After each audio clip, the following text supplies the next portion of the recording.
네, 여러분 안녕하세요. 참 부동산 시장을 놓고 24년 하반기에 서울을 중심으로 폭등세가 아닌가 하는 여러 가지 걱정들도 있고 우려감도 많이 있습니다. 이 시장이 어떻게 흘러갈 것인가에 대한 궁금증도 많이 있으십니다. 그동안 저희 채널에 오랫동안 출연해 주시면서 정말 이 시장을 명확하게 분석하기 위해서 노력해 주신 이강수 대표님이 계신데, 이강수 대표님께서는 지금 현재 시장을 어떻게 진단하고 계시고 그동안의 그 전망이나 그것에 대한 평가에 대해서 또 어떤 의견을 갖고 계신지 하나하나 좀 취조하듯 음. 토론을 진행해 볼까 합니다. 괜찮으실까요? 괜찮습니다. 인사도 안 하고 그냥 바로. 인사 한번 부탁드리겠습니다. 아이 또 음. 애정하는 경일남이 초대해 주셔서 감사하고요. 네. 그동안 제가 약간 좀 여러 가지 바쁜 일이 좀 있어서 네. 출연을 이렇게 많이 못했는데 네. 앞으로 열심히 나와서 또 말씀드리고 이야기 나누도록 하겠습니다. 좋습니다. 초대해서 감사합니다. 제가 감사합니다. 제가 늘 경제를 전망하고 그 경제를 구성하는 몇몇 자산 시장에 대한 분석도 좀 당연히 하고는 있습니다만, 이광수 대표님과 토론하면서 다른 뷰, 다른 의견, 다른 시각, 다른 근거들 이런 것들을 서로 이제 이야기 나누면서 저도 좀 배우고 저도 미처 생각하지 못했던 부분에 대해서 생각할 수 있고 하는 기회를 가져서 경제를 좀 계속 앞으로 어떻게 될까에 대한 그 질문을 찾는데 도움이 많이 됐었어요. 그래서 여러분들께서도 그런 근거를 많이 들어보십사 이렇게 부탁을 많이 드려왔거든요. 네. 그래서 또 오랜만에 한번 질문을 드려보도록 하겠습니다. 네. 제가 어떻게 시작할까 고민을 하다가 노래로 시작할까 네. 했었어요. 네. 그러니까 진짜 노래를 부르긴 좀 그렇지만 그냥 흥얼거려 보겠습니다. 네. 제가 이 질문으로 시작을 해보려고요. 음. 민망한데 네. 거기 잘 지내니 하는 질문을 드려보고 싶었어요. 잘 지내셨습니까? 예, 잘 열심히. 소주 한 잔이라는 노래죠. 아, 그런가요? 네. 제가 임창정 예. 가수님을 좋아하는데 예. 음정이 제대로 하신 거예요. 잘 지내고 있습니다. 아주 잘 지내고 예, 계시고요. 열심히 살고 있고요. 저는 사실은 그러니까 회사를 그만둔 지가 이제 1년 좀 넘었잖아요. 네. 그러니까 많은 분들이 개인의 그 이력에 대해서 관심이 있으신 분도 있고 없으신 분도 계시겠지만 네. 어쨌든 제가 이제 자의로 회사를 그만두고 제가 하고 싶은 일이 있었거든요. 네. 뭐냐면 많은 분들한테 부동산, 경제, 투자에 대해서 알려드리고 싶다. 네. 그런 일들을 계속 하고 있고. 예. 근데 교수님이 더 잘 아시다시피 그게 온라인 되지는 않아요. 그러니까 제 일들이 예를 들어서 어디하고 온라인 되지 않냐면 쉽게 말해서 제 벌이. 네. 예. 그러니까 근데 저는 지금 돈을 벌려고 일을 하고 있지는 않습니다. 많은 분들한테 이런 경제 지식과 투자 지식 그리고 시장을 보는 그리고 자산 시장을 분석하는 방법 이런 네. 것들을 많이 알려주기 위해서 하고 있고요. 네. 그런 측면에서는 그동안 열심히 해왔고 지금도 열심히 하고 있습니다. 감사합니다. 오늘 또 열심히 그 정보들을 전달해 주시면 좋겠는데 네. 일단 시작과 함께 제가 청을 드렸는데 OX로 인터뷰를 해주십사 네. 부탁을 드렸거든요. 네. 근래 24년 하반기에 부동산 시장이 상승하는 이런 모습들을 보면서 좀 불편한 어떤 댓글을 다는 인물들을 제가 좀 봤어요. 그래서 저도 마음이 좀 불편해서 그 부분에 대해서 마치 취조하듯이 한번 OX로 먼저 네. 질문을 드려보면 어떨까 네. 생각합니다. 그래서 첫 번째 질문 좀 셉니다. O하고 X만 답할게요. 네, 일단은 해주시고 그리고서 이제 들어가는 방식으로 가도록 하겠습니다.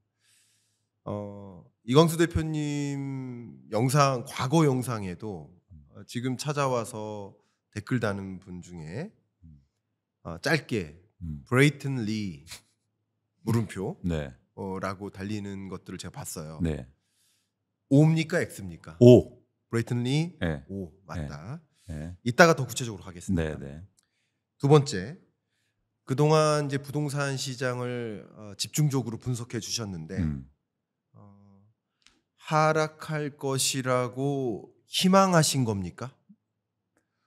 희망적 이야기입니까? 희망이 맞습니까? 틀립니까? 그러니까 이거는 네. O 할게요. 오, 희망. 네. 저도 질문을 주시면 오라고 할 수 있습니다. 저보고 집값이 떨어지는 게 우리 한국 경제에 맞는가, 올라가는 게 맞는가라는 질문에 대해서는 뭐가 맞느냐라는 것을 OX로 물어본다면 떨어지는 것이 한국 경제를 위해 좋을 수 있다고 생각합니다. 저도 역시. 왜냐하면 그건 좀 구체적으로 이따가 들어가도록 하겠고. 자, 그러면 집값 하락을 희망하셨어요. 그리고 역시 집값 하락을 전망하셨습니까? 맞습니까? O. 역시 네. 예. 희망과 전망이 혹여나 혼재된 게 아닌가를 또 질문 드려보도록 하겠습니다. 예. 네 번째 OX 질문인데요. 혹시 이 경제를 보고 시장을 보실 때 정치적인 견해를 가지고 예를 들면 정치적 편에 서서 특정 정당이나 좌냐 우냐라고 했을 때 어떤 한쪽의 측면에 서서 입장을 대변해 주는 역할 혹은 견해를 그 정치적인 입장에서 견해를 밝히셔 왔는지 그러시는지를 여쭙고 싶습니다. X. 이건 X다. 네. 좀 이따 구체적으로 좀 듣도록 하겠습니다. 제가 뭐 이런 질문 또 다섯 번째 질문을 드리는데 이 질문도 좀 많이 있었어요. 그래서 저는 솔직히 좀 속상한 마음에 역시 질문을 드리고자 하는데 종교 있으십니까? 있죠. 예, 종교 있으시고. O. 예. 그 종교가 혹시 인디언 기우제이십니까? X. 그건 아니다. 네. 예. 그 부분에 대해서 이따가 네. 구체적으로 좀 말씀 부탁드립니다. 저는 OX만 답할게요. 예. 일단은 지금 24년 하반기에 부동산 매매 가격, 서울을 중심으로 아파트 가격이 상승하는 흐름이 있잖아요. 있습니까? O. 있다. 이 상승이 일시적 상승입니까? 구조적인 상승입니까? 일시적 상승입니까? O. 일시적 상승이다. 네. 뭐 이따가 구체적으로 이야기 나누겠지만 일시적 상승이고 그러면 다시 하락세로 전환될 수 있다라는 말씀이시겠네요. 네. 좋습니다. 구체적으로 또 대화를 나누도록 하겠습니다. 혹시 우리나라의 부동산 통계에 좀 문제가 있다. 그 문제를 지적할 만하다 하는 의견이 있으십니까? O. 통계에 문제가 있다. 그러면 통계가 가져다주는 뭐 일종의 착시 현상도 있다고 보십니까? O. 착시 현상까지 가져오고 있다라고 보고 계십니다. 좋습니다. 다음 드릴 질문들은 저는 우리 구독자분 중에 애청하시는 분 중에 제가 공유해드렸지만 어떻게 살 뺄 것인가 라는 아이디를 갖고 계신 분도 계십니다. 아마도 이 책에서 비롯된 게 아닌가 생각은 되는데 이 책 절대 보여주지 마시라고 하셨지만 저는 이 책을 어쨌든 보여드리고 싶습니다. 보여드리면서 어떻게 살 것인가 라는 질문을 주셨는데 저는 대표님께 어떻게 살 것인가에 대한 질문을 이건 OX가 아니고 이따가 마무리로 좀 요청을 드리겠습니다. 좋습니다. 어떻게 살 것인가 네. 그리고 어떻게 또 살아갈 것인가 바이 말고 리브에 대한 조언도 한번 여쭤볼까 합니다. 네. 괜찮으시겠습니까? 네, 좋습니다. 자, 그러면 오늘 무슨 이야기를 나눌지 대충 그림이 그려졌습니다. 네, 그러면 이제 하나하나 가도록 하겠습니다. 네. 브레이튼 리 네. 맞다고 하셨는데 한번 말씀 한번 부탁드리겠습니다. 이 얘기의 원천은 네. 사실 좀 아쉬운 측면이 있어요. 네. 왜냐하면 어떤 분이 유튜버에 나와서 네. 그러니까 정확히 얘기할게요. KBS의 김원장 기자께서 네. 이제 회사를 그만두시고 나오셔서 어디 유튜브에 출연하셔서 얘기를 하는데 뭐 집값 얘기를 하다가 공성의 복덕방의 이광수 대표가는 뭐 뉘앙스는 이런 거죠. 뭐 집값은 떨어진다고 하는데 여의도의 브라이튼에 살더라. 그러니까 이 말을 던지니까 이제 상대방에서 뭐 더 저는 좀 약간 화가 나는 부분인데 뭐냐면 이제 뉘앙스로 예를 들어서 그 PD 분한테 야 이거 편집해야 돼요 말 뭐 이런 얘기까지 덧붙이면서 많은 분들이 이제 오해를 산 거죠. 그래서 무슨 어떤 오해냐면 아니 집값이 떨어진다는데 얘는 서울 아파트를 샀다. 그것도 여의도의 아파트를 샀는데 그 아파트가 지금 뭐 2, 30억을 한단 말이죠. 네. 그리고 최근에 거래가 됐기 때문에 사실 살 수 있으면 최근에 제가 매입한다고 보는 거예요. 여러분 사지 마세요 했는데 샀다는. 혼자 샀다 이거죠. 아. 그건 사실 이율배반적이죠. 네. 문제가 있는 거죠. 예. 그런데 제가 브라이튼 리라고 했을 때 그래서 이제 네. 희자화되면서 브라이튼 리라고 하는 거예요, 저보고. 근데 아. 전 솔직히 말씀드려서 예. 교수님, 저는 예. 그거에 신경 안 써요. 그러시군요. 예, 상관없어요. 제가 신경 써요. 근데 그거 아니니까. 예, 근데 뭐 이건 이 사실은 교수님 저 잘 아시잖아요. 네. 그 브라이튼에 네. 뭐 예. 여러 번 오셨고. 네. 그러니까 정확히는 네. 브라이튼이 정확히 아파트가 있고 예. 오피스텔이 있는데 네. 저는 오피스텔에 있고 그렇죠. 사무실로 사용하고 있고 예. 지금 매달 100만 원 정도의 월세를 내고 예. 가장 작은 오피스텔 사무실로 쓰고 있다. 네. 근데 너 왜 여의도에 있냐? 저는 애널리스트였기 때문에 여의도가 친숙하고 예. 아시는 분들 많고 그래서 그냥 월세로 있는 것이다. 사무실로 사용하고 있다. 이게 명확합니다. 근데 어쨌든 브라이튼에 있잖아요. 네. 그러니까 브라이튼 리는 맞아요. 맞아. 그러니까 제가 오를 한 거고. 예, 예. 근데 제가 그렇게 막 제가 말하는 거하고 행동이 전 다른 사람이 아닙니다. 네. 절대요. 예. 전 지금 서울 아파트를 살 마음이 전혀 없고 예. 예를 들어서 가격이 빠지면 전 살 거예요. 네. 근데 사지 않을 거고 예. 여러분들이 오해 안 하셨으면 좋겠다. 근데 한 가지 아쉬운 점은 제가 다른 곳에서 말 안 했어요. 그래서 오늘 이제 경일남에서 솔직히 말씀드리면 네. 좀 아쉽긴 하다. 예. 왜냐하면 유튜브에서 왜 다른 사람 얘기를 하는 거예요. 그리고 확인되지 않은. 그렇죠. 저 너무 싫어해요. 네, 그러니까 네. 저희가 그동안 수없이 만나왔는데 예를 들어서 술자리에서 얘기할 수 있죠. 네. 얘기할 수 네. 있죠. 저희도 얘기하잖아. 네. 근데 왜 공개된 장소에서 왜 우리가 박정우 교수 얘기하고 왜 왜 우리가 다른 사람 얘기하냐는 거예요. 빛날 얘기는 해도 좋지만 그렇죠. 오해가 될 만한 얘기 너무 배웠다. 그렇죠. 근데 마치 네. 비아냥하는 것처럼 그러면 안 되죠. 그러면 안 되죠. 네. 그래서 좀 아쉬운 얘기를 오늘 처음 드리고 네. 만약 그분이 이 유튜브를 보게 된다면 최소한 사과는 만약에 네. 뭐 의향이 있으시면 제가 받아주겠다. 예. 근데 안 하셔도 된다. 예. 전 별로 신경 안 쓴다. 이 말씀 드립니다. 좋습니다. 네. 제가 피드백을 좀 그 말씀에 대한 피드백을 드리겠습니다. 일단은 이 브라이튼이라는 이 영어 단어가 좋은 거잖아요. 좋죠. 저도 이제 광석이기 때문에. 저도 광수잖아요. 그러니까요. 브라이튼 수석이거든요. 네, 네. 좋은 거예요. 네. 좋게 일단 생각해 주시길 바라고 절대 이런 식으로 비아냥거리는 듯한 댓글은 안 남겨주셨으면 좋겠습니다. 물론 바로 지우겠습니다. 우리 PD님들이 바로 지울 것이지만 혹여나 비아냥거리는 듯한 그거는 좋은 방법이 아니다. 네. 네, 그렇게 의견을 드리고 이광수 대표님 이게 이제 주거가 아니라 서울에 안 계세요. 서울에 안 사세요. 그래서 이제 일이 워낙 이 상암동 혹은 마포, 여의도 쪽에 많으시다 보니까 이제 대개 이제 돌아가기가 이제 시간적으로 뭐 여러 가지로 이제 시간을 많이 쓰니까 그래서 사무실이 필요하셨던 거고 사무실을 두고 계신 겁니다. 예, 그렇게 보시고 저도 이제 단둘이 소주 한 잔을 여러 번 했었습니다. 그렇죠. 예, 그래서 굉장히 좁습니다. 예. 경치는 좋죠. 경치는 좋습니다. 경치는 네. 좋죠. 예, 네. 경치는 좋습니다. 그래서 제가 말씀드리고 싶은 건 이제 두 가지인데 하나는 뭐냐면 뭐 말씀하시는 거 좋아요. 네. 근데 저는 여러분들이 어떤 지식이나든지 정보를 받을 때 메신저하고 메시지는 구별하셔야 된다. 네. 그러니까 예를 들어서 이걸 두 가지를 혼동하는 순간 사실 네. 여러분들이 현명한 판단을 할 수 없어요. 네네. 근데 일부 분들이 이제 그거를 막 하기도 하고 예를 들어서 이런 거죠. 저한테 저라고 하면 예를 들면 넌 어디 사냐? 예. 그걸 말하는 순간 해석이 완전 그러니까. 이렇게 하기도 하고 저렇게 맞는 하기도 거죠. 하고 네. 예를 들어서 제가 집이 있다 그러면 넌 왜 집값 떨어져? 넌 왜 집이 있어? 너는 왜 들고 있어? 그럼 집이 없다 그러면 뭐라고 합니까? 음. 그러니까 네가 집 없는 거야. 그러니까 전 이 논란에 대해서 막 네. 이런 가십성 논란에 대해서 끼어들고 싶지는 않아요. 그러시군요.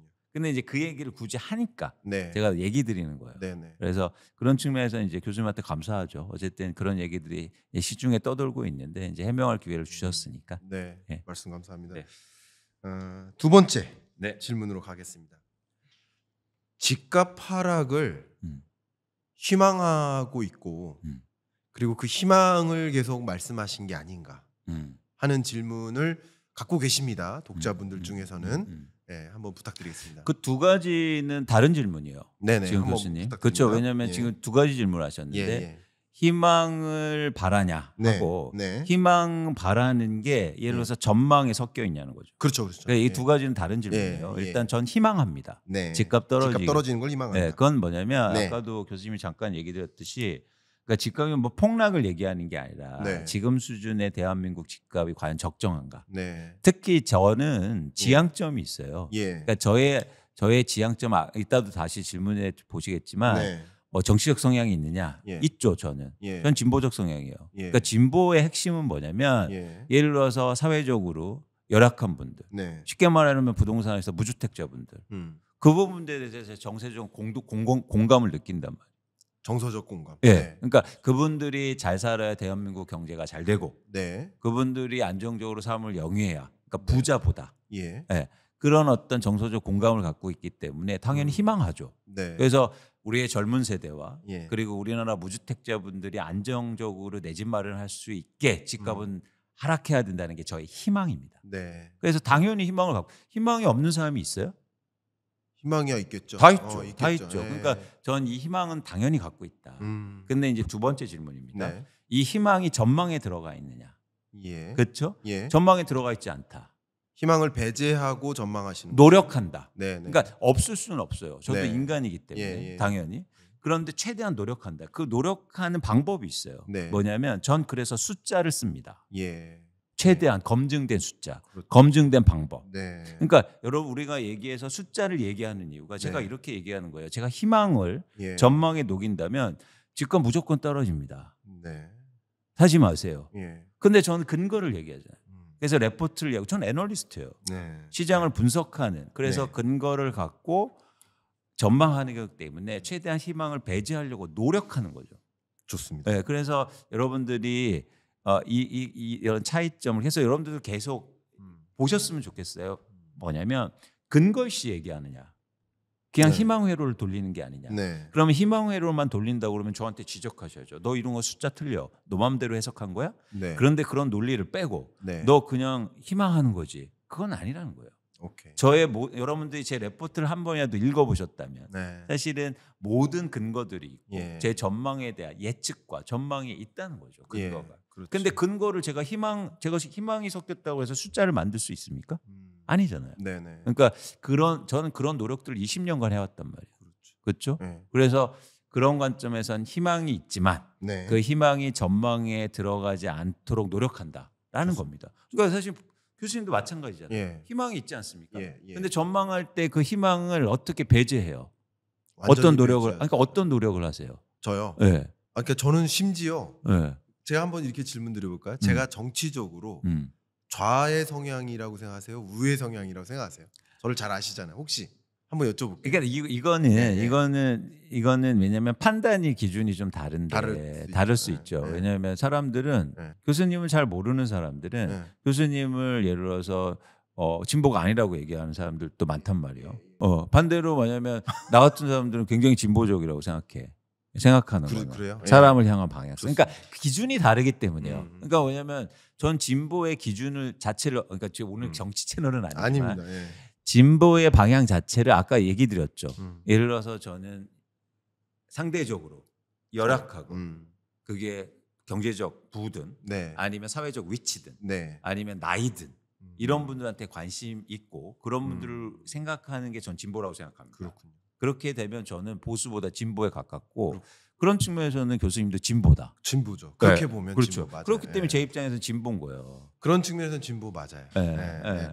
이게 계층을 나눠봤을 때 누구를 위한 경제 정책이 돼야 되는가? 그렇죠. 라는 질문에 대해서는 저는 같은 방향이라고 한다면 서민을 위해서, 저소득층을 위해서, 그렇죠. 취약계층을 위해서 그렇죠. 그런 분배적인 정책을 단행하는 게 맞다라고 생각을 해요. 그렇죠. 근데 저는 이제 그 질문 잠깐 드렸던 게 저는 제가 저를 모를 만큼 제가 어떤 정치색을 갖고 있는지 정말 제가 저 스스로를 모를 만큼 저는 정말 정치 중립적이에요. 정말. 근데 제 그거는 말로라도 그거는 예. 근데 그 판단이 다를 수 있으니까. 다를 수 있겠죠. 그렇게 확신을 갖는 거는 어쨌든 네. 그렇게 이제 믿고 저는 계신 그렇게 거니까. 믿고 있는 그래서 제가 이제 궁금한 게 예. 질문은 뭐냐면 네. 그런 중립이 있다고 그래서 네. 전망도 이 중립이라는 것도 하나의 의견이거든요. 그럴 수 있죠. 이거 의견이에요. 의견이죠. 일종의 희망이죠. 네. 그렇죠. 그 희망이 이 전망에 안 들어갈 수 있도록 어떤 노력을 하고 계시냐고요. 그 정치적 견해를 가지고 경제를 보지 않는 거죠. 정치적 편에 서서 경제를 보지 않으려는 노력. 그 굳이 노력으로 따진다면, 그러니까 그 어떤 편에도 없는, 예를 들면 주식으로 했을 때 2차 전지가 좋아라고 주장하는 편에 서서 얘기하는 사람이 있는가 하면 반도체가 좋아하면서 편에 서서 얘기하는 사람이 있을 수도 있죠. 근데 저는 아예 주식이라는 편에서 나와서 어떤 특정 주식을, 예를 들어 제가 주식을 추천하는 사람은 아니지만 어떤 특정 섹터가 유망할 수 있다라고 얘기할 수 있는 거죠. 어떤 편에 서서 얘기하지 않는. 그러니까 근데 노력. 저는 그 부분에서 말씀드리고 싶은 게 그것도 하나의 희망과 견해라는 거예요. 그럴 수 있습니다. 그런 노력이. 네, 그렇죠. 그런 노력이 전망에 들어갈 수 있다. 네. 그러니까 예를 들어서 너무 그걸 배제하다 보면 그 의견 자체도 전망에 들어가서는 전 안 되는 거 아닌가. 그런 네. 생각이 드는 겁니다. 좋습니다. 그러니까 예를 들어서 그러면 어떻게 되냐면 전망이 양다리가 돼버려요. 네. 네. 이래도 난 맞은 거고 저래도 네. 난 맞은 거야. 음. 그렇게 돼버리면 사실은 예를 들어서 우리는 미래를 얘기하는 사람들 있지 않습니까? 우리가 네. 존재 이유가 그거지 않아요? 네. 근데 미래를 얘기하는데 양다리를 걸치면 음. 많은 분들이 그게 옳고 그르다를 얘기하는 게 아니에요. 네. 맞았냐 틀리냐가 아니고 네. 미래를 정확하게 얘기해줘야 예. 어쩌면 그렇게 시장에서 이런 고민들을 하는 사람들한테 명확한 의견을 가질 수 있게 해준다는 거죠. 그런데 그러니까 교수님이 뭐라고 하는 게 아니고 결국에는 그런 중립적인 것도 전 하나의 의견일 수 있다. 그럴 수 있겠네요. 예. 그 부분은 저 바로 인정. 지금 말씀 주셨던 그 코멘트 중에 제가 또 추가적으로 논의를 해보고 싶은 것이 숫자라고 말씀하신 거. 그 제가 한번 질문 드려볼까요? 반대로 경제 전망. 이 경제 전망을 뭐라고 혹시 생각하십니까? 제가 한번 말씀은 드렸던 적이 있습니다. 경제 전망을 뭐라고 생각하십니까? 경제 전망을 이제 교수님은 제 답변을 말씀드려 교수님이 하신 답변을 먼저 말씀드리면 네. 경제 전망은 숫자라고 말씀하시죠. 예, 맞아요. 네, 그렇죠. 그걸 강조하시고 예를 들어서 굉장히 경제 성장률이 우리나라가 뭐 2%다 그러면 내년 2.5%야. 네. 사실 이걸 맞추는 게 그렇죠. 숫자라고 생각하죠. 예. 그런데 이거는 관점에 그러니까 네네. 이게 예측이 예. 예측의 필요성. 그러니까 그러니까 예를 들어서 이거죠. 교수님 전망을 예측하고 하고 필요한 사람들은 네. 그래서 그게 학자일 수도 있고 기자일 수도 있고 업체일 수도 있어요. 그렇죠. 그 숫자를 엑셀에 기입해서 네. 전망을 하는. 네. 그러니까 예를 들어서 실적 전망도 해야 되고 환율 전망 넣어갖고 우리나라 기업이 그렇죠. 어떻게 해야 돼 그런 일들을 하고 계신 거죠. 그렇죠. 근데 전 그런 일을 안 해요. 예. 그러니까 저는 숫자보다도 방향성이 중요한 겁니다. 그 숫자로 말씀하신다고 하셨죠. 그러니까 숫자로 분석해서 네. 방향성을 얘기한다고요. 아, 예. 그러니까 교수님은 숫자로 분석해서 숫자를 얘기하잖아요. 좋습니다. 전 숫자를 얘기해서 방향성을 얘기한다고요. 네. 그게 중요한 거예요. 자, 쉽게 말해서 전 주식을 분석하는데 예. 살 거냐 말 거냐예요. 그것만 결정한다. 네. 그리고 그렇게 되면 예를 들어서 목표 주가를 선정하면 그럼 이게 목표 주가 자체가 중요한 게 아니고 그러면은 이게 오를 거냐 말 거냐 사실 이게 더 중요한 거죠. 네. 그게 제 입장에서 중요한 게 아니고 보는 사람들이 그걸 더 중요하게 생각한다고요. 네네. 그러니까 이거예요. 지금 교수님의 전망의 소비자들은 음. 숫자가 중요한 소비자들이에요. 그렇죠? 네. 근데 애널리스트나 제 전망의 소비자들은 방향성의 소비자들이에요. 좋습니다. 그래서 우리의 전망은 숫자를 통해서 분석하지만 숫자를 예측하지 않아요. 거기에 네. 방점이 찍히지 않아요. 방향성이 더 중요한 거예요. 주식시장이 오를 거냐 말 거냐. 그렇죠. 그게 주식시장이 3,000이 갈 거냐 3,100이 갈 거냐 의미가 없다는 거예요. 좋습니다. 네. 말씀 너무 좋고요. 네. 저는 이제 살짝 여쭤보고 답변 드리려고 했었던 게 뭐냐면 경제 전망이라는 그 단어가 올해 GDP가 얼마고 내년 GDP가 어느 정도 될 테니까 경제 성장률은 이 정도 돼. 숫자를 제시하는 게 이제 경제 전망의 핵심이라고 볼 수 있겠습니다. 근데 얼마 전에도 그 경제 전망 저도 뭐 10여 년 넘게 경제 전망을 필드에서 해온 사람으로서 같이 해왔던 그 오비 모임 같은 걸 했었어요. 예. 하면서 이제 저녁을 먹으면서 어떤 얘기를 나눴냐면 참 제가 소회를 얘기를 해요. 왜냐하면 지금도 경제 전망 하는 분들이에요. 각 연구기관에서. 네네. 근데 이 소위 경제를 전망하는 전문가들끼리는 그 경제 전망치가 맞았냐 틀렸냐를 논해 본 적이 한 번도 없어요.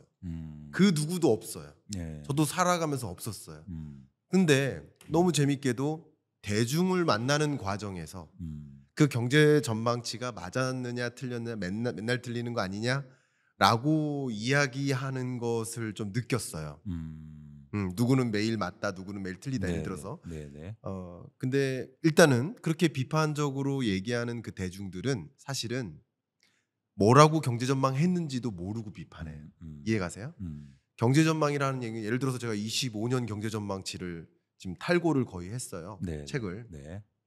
그럼 25년 한국 경제 성장률 전망치를 제시해 놨을 거 아니에요. 네. 그럼 그 숫자를 모르고 논하는 거죠. 음. 그러니까 뭘 비판했는지도 몰라요. 예를 들면 더 재밌는 게 심지어 이제 경제 쪽이 아닌 다른 전문가 한 교수님이 식사 자리에서 뭐라고 했냐면 삼성경제연구소는 매일 환율 전망 틀리잖아. 이렇게 얘기를 하더라고요. 그래서 제가 뭐라고 했냐면 삼성경제연구소는 경제 전망 지금 안 합니다. 언제적 얘기세요? 오. 경제 전망 보고서 마지막으로 낸 게 네. 2013년입니다. 네네. 홈페이지 가보세요. 보고서 안 냅니다. 첫 번째. 네. 지금 10년 넘게 안 냈습니다. 네. 근데 내는 줄 알고 비판하는 거예요. 첫 번째. 네. 재밌죠? 네. 두 번째. 삼성경제연구소는 환율을 전망하지 않습니다. 경제연구원에서는 환율을 전망하지 않아요. 네. 환율 전망치를 제시하지 않아요. 금융기관들이 제시하는 그쵸, 거예요. 그쵸. 그러니까 실제 그 삼성경제연구소에서 경제 전망을 하고 있는지도 모르면서 비판하는 거. 비판을 위한 비판인 거예요. 맨날 그쵸. 틀린다. 그쵸. 날씨도 다 틀리지 않느냐. 기상청. 이런 식으로 얘기하는 것 같은데 그래서 제가 여러분들께 독자분들께 항상 말씀드리는 게 전망을 듣지 마셔라. 전문가들도 전망치가 맞았냐 틀렸냐를 논하는 게 아니라 그게 되게 이상하다는 거예요. 우리 연구원들이 다 뭐라고 하냐면 그렇게 전망하고 있는 근거가 이렇고 전제가 이러니 전제가 이런 식으로 바뀌고 그 근거가 또 다른 근거가 들어서면 얼마든지 수정되는 것이다. 그럼요. 근거를 들으시고 그럼요. 근거를 여러 각도로 근거를 들으셔야 여러분이 스스로 판단할 수 있는 눈을 갖게 되시는 그쵸. 것이다. 그쵸. 그래서 저는 오히려 저랑 다른 생각을 갖고 계신 다른 근거를 갖고 계신 제가 보지 못하는 다른 면을 보시는 그런 전문가들과 대담을 나누는 걸 오히려 좋아해요. 그래야 여러분들이 더 많이 배울 거라고 생각합니다. 그래서 경제 전망 숫자 뭐 이런 말씀을 드렸던 거예요. 그래서 이제는 그런 부분에 대해서 저희가 그동안 논의를 좀 해온 부분도 있잖아요. 네. 왜냐하면 이게 결국엔 이코노미스트하고 애널리스트의 차이인데 네. 그러니까 저희는 일종의 시장의 행동을 일단은 기반으로 놓고 네. 그러니까 시장을 분석하고 예. 그죠? 예. 할 거냐 말 거냐 사실 그렇죠. 이거거든요. 예. 이거거든요. 근데 저는 이제는 경제학자들이나 아니면 이제 교수님이 하시는 일은 어쨌든 그 전망 자체가 의미가 있다고 생각해요. 네. 그러니까 네, 뭐냐면 네. 일종의 백본인 거지. 네, 네, 네. 예, 그래서 경제 전망 자체가 그런 의미가 있는 거지. 네. 그래서 그거를 막 맞췄냐 틀리냐 그렇죠. 이거보다도 그래서 네. 근거가 훨씬 더 중요하고. 그렇습니다. 근데 저희는 그래서 예. 틀리면 비난받을 필요가 있습니다. 예. 아. 예, 왜냐하면 결과가 더 중요할 수도 있기 때문에. 그래서 그러니까 전 이코노미스트들이 경제 전망하는 거를 예. 틀렸다고 비난하는 건 그거는 경제학자의 자격이 없다고 생각해요. 네. 심지어 경제학자끼리 모여서 그런 얘기 하면 안 돼요. 아니 케인즈보다 훌륭한 사람 없으셨죠. 네. 어? 케인즈가 이런 말을 합니다. 상황이 바뀌면 나도 의견을 바꾼다. 네. 그런 말 하잖아요. 그럼요. 예, 네. 그러니까 무슨 얘기냐면 그래서 경제 전망이라는 건 말씀하신 것처럼 근거와 변화 이런 게 훨씬 더 중요하다. 네. 근데 저희는 사실은 좀 더 실용적이어야 되고 네. 사실은 정답을 맞추는 노력들을 해야 돼요. 그래서 틀리면 비난받아야죠. 네. 그래서 반추하고 노력하고. 예를 들어서 제가 집값 떨어진다는데 올랐어. 예. 그럼 틀렸잖아. 그럼 비난받아야 돼요. 당연히. 그걸 네. 감수해야 되고. 예. 근데 제가 이렇게 얘기합니다. 그래도 근거는 제가 맞았어요. 아니에요. 그건 의미가 없다고요. 그렇군요. 네. 네. 좀 다른 거죠. 예. 그래서 애널리스트나 아니면 저희는 행동을 쉽게 말해서 얘기하는 거잖아요. 네. 이거는 근거보다도 결론이 조금 더 중요하다. 그래서 조심스러워야 되고 네. 그런 게 좀 있는 거죠. 좋습니다. 어. 그러면 이제 뭐 희망, 전망 여러 가지 것들을 커버했는데 그런 뭐 어쨌든 그 비난성 그런 댓글 예를 들어서 아까 종교 있냐고 여쭤봤는데 기우제 지내시는 거 아닙니까? 고장난 시계에 저 댓글을 보니까요. 네. 저는 댓글에 대해서 답글을 드려요. 네. 그래서 우리 출연한 출연자에 대해서 비난하는 글이 있거나 욕은 지우고요. 네. 좀 비난하는 글이 있다면 항상 우리 출연하신 전문가의 근거와 그 전망을 판단하는 논리를 들으십시오라고 제가 댓글을 항상 남기거든요. 그러다 보니까 댓글을 보게 되는데 고장난 시계도 하루에 2번은 맞는다라는 이야기나 인디언 기우제 지내듯이 떨어질 거라고 계속 얘기하면 언젠가 떨어질 때 떨어지는 거 아니겠는가. 그런 식으로 댓글을 남기시는 분. 그러니까 그게 그런 댓글 신경 안 쓰신다고는 하셨지만 어쨌든 그런 입장에 대해서 혹시 해주실 말씀 없으세요? 그러니까 오늘 이제 제가 댓글에 대한 변명보다도 네. 어떤 말씀을 드리고 싶냐면, 네. 그러니까 제가 전망하고 그리고 근거를 갖고, 그러니까 거기에 대해서 어떤 방향성인데요. 네. 그러니까 이런 거죠. 솔직히 한번 예. 드릴게요, 제가. 예. 예를 들면 예. 저는 세상을 투자로 봅니다. 네. 투자로 봐요. 예. 집값이 계속 올라요. 네. 그러면 오른다고 얘기하고 오른다고 행동할 때 돈을 벌 수 있습니까? 못 벌어요. 예. 대부분 부동산으로 뭔가 의미 있게 돈 번 사람들은 부동산 가격이 떨어졌을 때 샀거나, 네. 그죠? 예. 시장이 안 좋았을 때 샀기 때문이에요. 음. 그래서 우리가 투자로 해서 예를 들어서 부를 얘기할 때, 쉽게 말해서 돈을 번다고 얘기할 때는 그런 변동성이 훨씬 더 중요해요. 네. 그러니까 예를 들어서 집값은 계속 오릅니다라는 거는요, 전망이 아니에요. 근데 결과로만 보면 마치 10억짜리 아파트가 20억이 됐으니까 계속 오른 것 같거든요. 네. 그리고 맨날 그 그래프만 보여줘. 차이가 맞췄대. 아니에요. 네.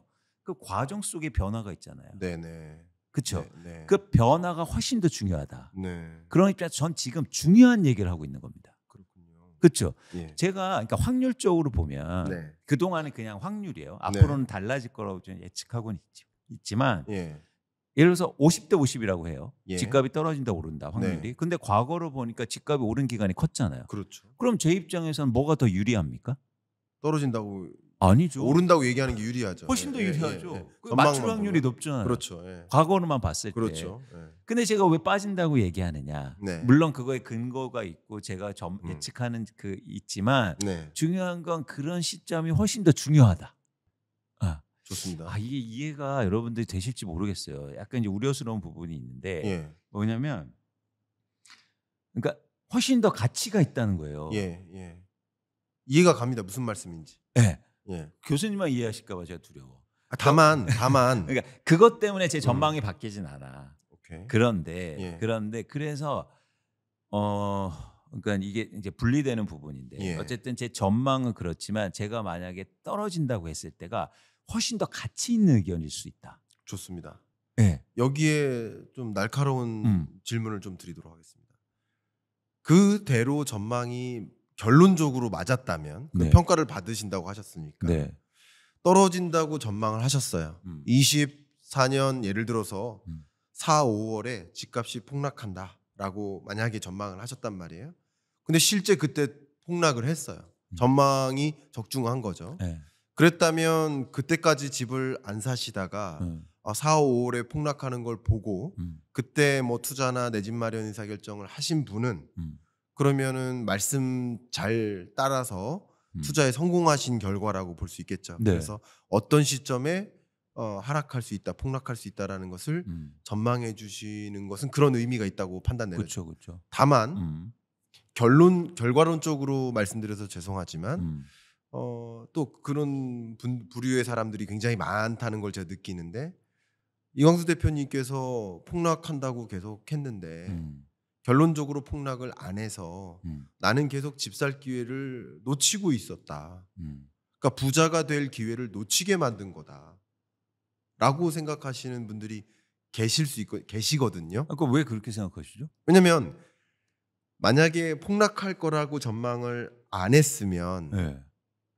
예를 들면 떨어졌잖아요, 집값이. 20 2년도에 떨어졌잖아요. 예. 네. 22년에 떨어졌고, 네. 그러니까 예를 들어서 23년 4년 동안 네. 아니 그동안 근데 오른 게 네. 예를 들어서 22년 수준은 21년 수준이 아니지 않습니까? 네, 네. 그렇죠. 예. 지금도 대부분은 뭐 정고점을 오르는 아파트도 있지만 네. 사실 대부분은 그 밑이거든요. 예. 그러니까 지금 약간 그 교수님의 말 중에 문제가 하나 있었어요. 아, 예, 결론적이진 않아요. 예. 지금 진행형이에요. 진행형이니까. 예를 들어서 예. 2025년도에 집값 빠지면 또 저보고 뭐라고 하실 거예요? 그럼 저 칭찬해 주실 겁니까? 아니거든요. 네. 그분들 저 칭찬 안 할 거예요. 예. 예? 예. 그래서 전 그냥 제 주장하고 제 예측을 얘기하는 거예요. 행동은 여러분들이 하는 거예요. 맞아요. 예. 왜 행동의 비난을 저한테 하십니까? 예. 행동은 제 의견을 듣고 여러분들이 하시는 거예요. 그렇죠. 그래서 예, 예. 만약에 제가 집값이 떨어질 거라고 해서 제 의견은 명확합니다. 집값이 떨어졌을 때 내 집 하자. 예. 내 집 마련 하자. 예. 이걸 주주장창 얘기 드렸고 예. 그런데 예를 들어서 제 말 듣고 안 샀어. 네. 어떻게 책임질 거야? 그러면 제 말 끝까지 믿으세요. 내년에 떨어질 거라고요. 네. 그러면 왜 지금은 안 믿습니까? 그때는 믿고. 네. 그런데 그게 지금 시장의 변화 때문에 내 마음이 흔들리는 거냐면 네. 그러면은 좋은 투자자가 될 수 없다. 내 집 마련 잘할 수 없다. 네. 그러니까 쉽게 말해서 이거는 그냥 기대값을 높이는 가장 단순한 행위이기도 해요. 나의 예상치를 만약에 내가 미래를 예측을 안 되면 행동하는 입장에서는 네. 시장이 이렇게 변동성이 클 때는 내 의견을 유지하는 게 어쩌면 맞을 수도 있습니다. 좋습니다. 그러니까 예를 들어서 지금요. 예. 무주택자분들이 가계대출을 엄청나게 일으켜서 집을 사고 있어요. 예. 그럼 제가 이런 말을 합니다. 왜 집값이 빠졌을 때는 안 샀을까요?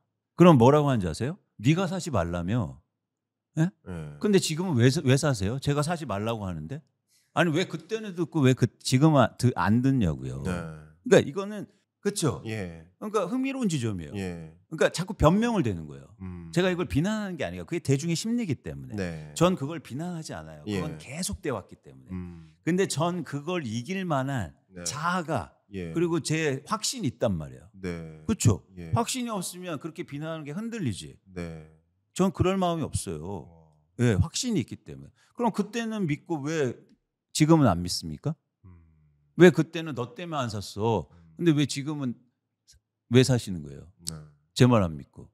그죠? 네. 네. 흥미롭죠. 네. 그리고 저는 일반론을 얘기하는 거예요. 제가 4천만 국민이 제 얘기를 듣는 게 아니지 않습니까? 네. 많이 들어봤자 뭐 50만 듣고 그 중에서 한 40만은 비난할 거고 네. 5만이 들을 건데 제 얘기 때문에 안 샀어라고 하는 게 과연 논리적으로 설득력이 있는 건가요? 그러면 말씀 듣고 네. 떨어질 때도 안 샀다가 네. 지금도 말씀 듣고 여전히 안 샀어요. 오. 그러니까 지금 사는 사람 말고 네. 그때는 지금 사는 분들은 말을 그때는 안 듣고 지금은 안 듣는 형식이잖아요. 네. 들었다가 안 듣는. 네. 근데 그때도 안 듣고 지금도 안 듣고 예를 들면 네. 내년까지 이광수 대표님의 의견을 존중하면서 25년 뭐 한 해 내내 그때까지 계속 기다리는 사람들 그러면 정확히 이광수 대표님의 의견을 그냥 따르는 거잖아요. 그쵸. 신뢰하고 그렇죠. 그런 분들이라고 하면 어떻게 말씀하시겠습니까? 그러니까 기다리시라. 기다리시라. 좋은 기회 온다. 좋은 기회 대신 온다. 예. 여러분들의 예산과 그리고 제가 항상 얘기하지 않습니까? 교수님 저희 막 세미나도 많이 하죠. 네, 네. 리스트 만들어서 내 집 마련 준비하시라. 네. 그래서 그 가격대에 오면 내 집 마련 하자. 네. 이 얘기를 드렸고 그렇죠. 제 레포트로 해서 수차례 말씀드렸고 맞아요. 집은 언제 산다? 집값이 떨어질 때 산다. 네. 이 얘기를 드린 거잖아요. 그렇죠. 그러면 사시면 된다 그때. 믿어달라. 네. 제 예측은 아직까지는 상황이 변하지 않았기 때문에 네. 제 의견을 유지한다. 좋습니다. 그런데 왜 제 의견은 유지하고 있는데 왜 그걸 받아들이는 분들은 달라지냐고요. 그러니까요. 제 의견은 달라진 적이 없는데 흔들리는 거라고. 이러면 안 되죠. 예. 너 작년에 집값 떨어진다 왜 지금 의견 바꿨어? 예. 근거가 있어? 근거도 없이 바꿨어? 그러면 시류에 편승하는 건데 그러면 욕먹을 예. 욕 먹어야죠. 예. 전망을 바꿨다면. 그렇죠. 예. 근데 근거도 없이 왔다면. 예. 근데 제가 근거도 똑같고 이유도 똑같아요. 네. 그런데 시장만 변했을 뿐이에요. 네. 근데 저보고 너 때문에 집 못 샀어. 음. 집 올라서 나 열받아. 그건 아니라는 거죠. 예. 예. 근데 그러셔도 돼요. 그렇게 예. 하세요. 그래서 예. 마음 풀린다면 예. 상관없다. 예. 그런데 제가 변한 건 아니다. 네. 여러분들이 마음이 변한 거다. 그렇군요. 라는 말씀을 드리는 겁니다. 예. 제가 근데 또 비난의 포인트는 있어요. 아까 처음으로 돌아가면 네가 그렇게 했는데 혼자는 샀어? 이러면 비난받아야지. 네. 전 그러지 않는다. 네. 또 하나 말씀드리고 싶은 건 예. 제가 이런 의견을 주냐면서 어떤 이익을 갖는 게 없다. 네. 예를 들어서 제가 서울 부동산을 쇼쳐놨어요. 예. 그럼 집값 빠질수록 제 이득이지. 그렇죠. 그럼 계속 하락을 요구해. 예. 전 그런 게 없어요. 예. 전혀. 어떤 분들이 이렇게 댓글 남겨. 집값 빠져서 돈 벌으려고 그러지. 어떻게 돈 벌입니까? 집값 빠져서? 어떻게 돈 벌어요? 저 집값 빠져서요. 이제 부르던 세미나도 안 불러. 기업에서. 건설회사가 주로 저 고객이었거든. 집값 빠진다니까 안 불러요. 은행 맨날 대출 해준다고 제가 근거 이렇게 대고 하니까 은행에서 세미나 안 불러. 네. 그래서 지금 벌이가 엄청 어렵다고요. 예. 예를 들면. 예. 그러니까 저는 제 의견에 따라서 제 이해관계가 얽혀지지 않아요. 예. 근데 여러분 잘 보세요. 그래서 집값 오른다는 분들은 가서 보니까 중개를 하고 있어. 네. 컨설팅을 해. 그러면 집값이 오를수록 그 사람은 돈을 벌잖아요. 네. 그죠? 예. 전 이 관계가 아니에요. 그렇죠. 제가 가장 이해관계가 첨예한 건 제 네. 의견이 정확하게 맞췄을 때가 제가 가장 좋은 겁니다. 그렇죠? 그래서 전 제 의견이 오르든지 내리든지 그 노력을 최대한 배가해요. 네. 근데 예를 들어서 중개하는 분들이 나와서 건설사에서 일하시는 분들이 나와서 얘기를 해. 집값이 오른다. 그럼 오르는 게 그분들 이익일 수 있잖아요. 네. 전 이거하고는 다르다 또. 그래서 여러분들이 이런 오해는 하지 않으셨으면 좋겠다. 집값이 떨어져서 제가 뭔가를 이익을 얻는다? 네. 없습니다. 욕만 먹지. 그렇죠. 우리나라 집 가진 분들 성인들이 훨씬 더 많아요. 네. 그럼 확률적으로 집값이 오른다는 게 칭찬받을 확률이 높아. 세미나도 많이 다니고 돈도 네. 많이 벌고. 예. 네. 제 이해관계가 심지어 제 전망에도 없다. 이 말씀을 드립니다. 네. 네. 너무 좋습니다. 이해관계 없이 말씀해 주시는 분, 네. 예, 그런 분이 이해관계가 있으면 네. 예를 들면 증권사 소속이에요. 네. 그럼 주식 팔으라는 얘기를 안 하거든요. 증권사에 소속되어 있는 한. 못하죠. 맞잖아요. 힘들죠. 그래서 힘들죠. 저는 오히려 이해관계를 떠나 있는 사람의 전망을 들으시라고 말씀을 많이 드리는 편이거든요. 그러니까 제가 누군가의 말을 들어야 제가 된다면. 애널리스트를 그만둔 여러 가지 원인 중에 그것도 중요해요. 제 이해관계가 있더라고요. 그렇죠. 그랬더니 네. 제가 뭐 시장을 얘기하면 꼭 회사에서 프레셔도 있고 네. 압박도 있고 주변에서 그렇다는 거죠. 왜냐하면 가격이 오르고 주가도 올라야 거래가 빈번하고 돈을 벌 수 있는 구조지 않습니까? 네. 그런데 보니까 시장이 너무 안 좋아. 주식 팔아야 돼. 그런데도 그 얘기를 쉽게 못하는 구조지 않습니까? 그렇죠. 인지상정이라고 전 이해해요. 네. 그래서 전 그 이해관계를 철저하게 끊는다고요. 좋습니다. 제가 집값 빠져서 좋을 게 뭐가 있습니까? 없어요. 네. 오히려 올라오면 더 좋지. 네. 그러면 기업에서도 불러주고 컨설팅도 들어오고 그죠? 예, 예. 좋습니다. 예. 자, 그러면 네. 이제 뭐 본질적으로 제가 OX 퀴즈로서 던졌었던 그 질문들을 하나하나 지금 다시 돌아가고 있는 중인데 몇 개 안 남았습니다. 근데 가볍게 끝날 주제부터 먼저 하고 이야기를 좀 드리면 좋을 텐데 네. 통계상 우리나라 뭐 한국부동산원 통계라든지 통계상에 문제가 있다라고 하셨었는데 어떤 문제가 있을지 한번 말씀 부탁드릴까요? 네, 우리나라의 통계의 가장 큰 문제점은 모든 통계가요. 관발이라는 거예요. 관발. 네. 아, 네. 정부가 통계 자료를 산출해요. 네. 그러니까 검증이 안 돼요. 그러니까 정부가 통계 자료를 만든다고 해서 그게 맞습니까? 교수님? 맞다라고 할 수는 없죠. 없죠. 예, 예. 없죠. 예. 특히 사람들의 심리가 많이 작용되는 자산 시장에서는요. 네. 그러니까 경제 숫자하고는 달라요. 네. 경제 숫자는 명확하게 그러니까 이견이 있을 수 없다는 거죠. 네. 근데 주식 시장의 통계나 분석 자료를 정부에서 다 내. 그럼 될까요? 안 됩니다. 안 되죠. 안 되죠. 네. 안 돼.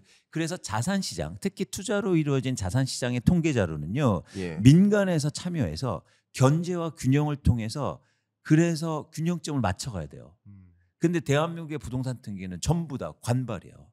전부 다 거의 다. 그렇죠. 예. 근데 부동산에 지금 투자화되어 있는 시장에서 네. 그런 관발의 통계 자료가 검증이 안 되고 네. 자꾸 오류를 일으키고 네. 사람들을 잘못 해석하고 음. 그러니까 그럴 가능성이 굉장히 높다는 거예요.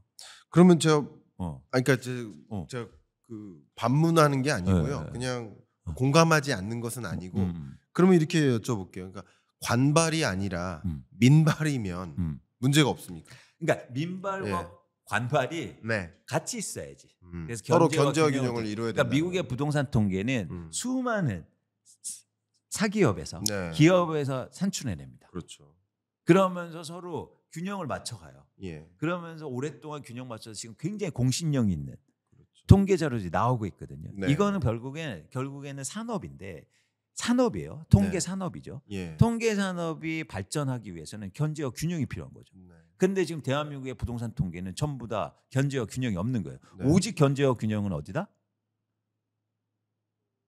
이럴 수 있다. 네. 예를 들면. 예. 네. 그러니까 문제 의식을 가질 수밖에 없는 거예요. 그래서 통계 때문에 뭐 재판을 받는다느니 뭐 갑자기 통계가 이걸 믿을 수 있냐니 갑자기 이 통계를 썼다가 저 통계를 쓰고 뭐 이런 거예요. 이 지적은 네. 여야를 불문한 지적이시죠? 당연하죠. 예. 당연하죠. 여야를 문재인 정부 때도 통계 예. 자료 때문에 문제가 생겼고 있었죠. 지금도 통계 자료에 불확실성이 크단 말이에요. 예. 막 아파트는 지어졌는데 빠져 있어? 네. 예. 그러니까요. 예?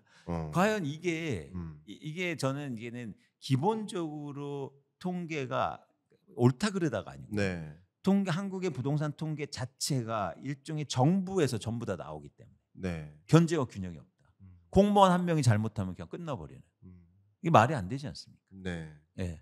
네. 그러면 여러 기관에서 나와야 된다. 그렇죠. 그러면 그래서 전 그걸 하고 싶은 거예요. 광순회 복덕방도 네. 전국적으로는 예. 누군가 저의 통계 자료를 갖고 분석할 수 있는 네. 그런 자료들을 계속 지금 누적하고 있거든요. 아, 그럼 통계 생산 기관이 되고 싶은 거예요? 그렇습니다. 아, 그러시군요. 예, 출처가 제가 되고 싶은 거죠. 네. 예, 부동산 원이만이 아니라. 그렇습니다. 예. 이게 과거에 뭐 이 부동산 통계 약간의 역사로 가보면 과거 이제 주택은행이던 시절, 그렇죠. KB국민은행이 주택은행이었습니다. 예. 그때 이 주택 통계를 거기서 산출하다가 네. 나중에 이제 그때는 한국감정원이었어요. 지금은 한국부동산원으로 이름이 바뀌었는데 네. 한국감정원에서 이 통계 산출을 이관해 갔죠. 통계 생산기관이라고 해서 이관해 나갔고 지금은 이름을 한국부동산원으로 바꿨고 그 부동산 통계를 계속 생산하고 있는데 KB국민은행, 그러니까 주택은행의 후신이죠. KB국민은행 아직도 통계를 생산하고는 있잖아요. 그렇죠. 그러면 이것은 그나마 네. 한국부동산원 통계도 있고 KB부동산 통계도 있으니까 네. 이런 다양한 기관에서 뭐 지금 두 개지만 두 개 이상의 기관에서 좀 통계를 생산하는 게 맞다라고 생각하시는 거죠? 맞습니다. 그런 아, 기관들이 많아져야 되는데 네. 아까 교수님이 그러니까 중요한 말씀하셨어요. 네. 그러니까 뭐냐면 KB국민은행에서 화낼 수도 있겠지만 네. 원천이 사실은 일종의 정보기관이었잖아요. 그렇죠. 네. 정보기관에서 처음에서 산출을 만들어냈고 그런 어떤 그 틀을 통해서 보는 거란 말이에요. 네. 시정을 통해서. 지금은 민간이지만. 음. 그래서 그런 차원에서 좀 더 새로운 네. 민간 통계의 필요성에 절실한 겁니다. 대한민국에서. 그렇군요. 네. 그게 그런 노력들을 사실 안 하니까. 그럼 우리 통계 이 부분에 대한 관심이 굉장히 많은 사람이에요, 개인적으로. 예. 그래서 좀 또 추가 질문 한번 드려보면 어쨌든 통계의 선진화를 위해서 다른 기관들이 또 통계를 생산하는 데 참여할 수 있단 말이에요. 그렇죠. 그러면 보통 이제 통계를 생산하는 그 기관은 여윳돈이 있어야 될 거예요. 그렇죠. 통계 생산하는데 돈은 엄청나게 들거든요. 맞습니다. 그죠? 맞습니다. 그러면 그 여유 자금이 있는 기관에서 통계를 생산할 텐데 네. 그리고 아무 관심도 없는 부동산 통계를 만들 필요는 없잖아요. 그렇죠. 그 업과 관련될 겁니다. 그러니까 다시 말하면 그 금융사거나 건설사만이 부동산 통계 생산에 관심이 있지 그렇지 않고는 관심이 없을 거라고 생각하거든요. 그렇죠. 근데 그것도 이미 이해관계를 벗어나기 어렵지 않을까요? 이런 질문 드려보고 싶어요. 그런데 아까 그 이해관계하고는 달라요. 네. 예를 들어서 네. 뭐냐면 예를 들어서 이거죠. 제가 중개업 하는 분들 뭐라고 하는 게 아닙니다. 네. 그러니까 중개업을 하시고 시장 전망을 하신다면 네, 그러니까 어쩔 수 없이 그런 방향성이 있을 가능성이 높아요. 그렇죠. 가격이 오를수록 거래는 빈번하니까. 그럼. 그렇잖아요. 그럼. 이거는 인지상정이고 제가 뭐라고 할 필요는 없어요. 예. 그래서 얘기 드리는 건데 흥미로운 지점은 건설사를 한번 볼게요. 예, 건설사는 개인이 나와서 얘기하는 것보다 개인은 그렇게 얘기할 수 있겠죠. 왜냐하면 건설사 소속의 예를 들어서 분석하는 사람이야. 네, 뭐 기획팀에 나와서 집값 떨어집니다 하면 가서 욕 먹을 거잖아요. 네. 그런데 건설사라고 보자는 거죠. 개인이 아니라 건설사는요. 네.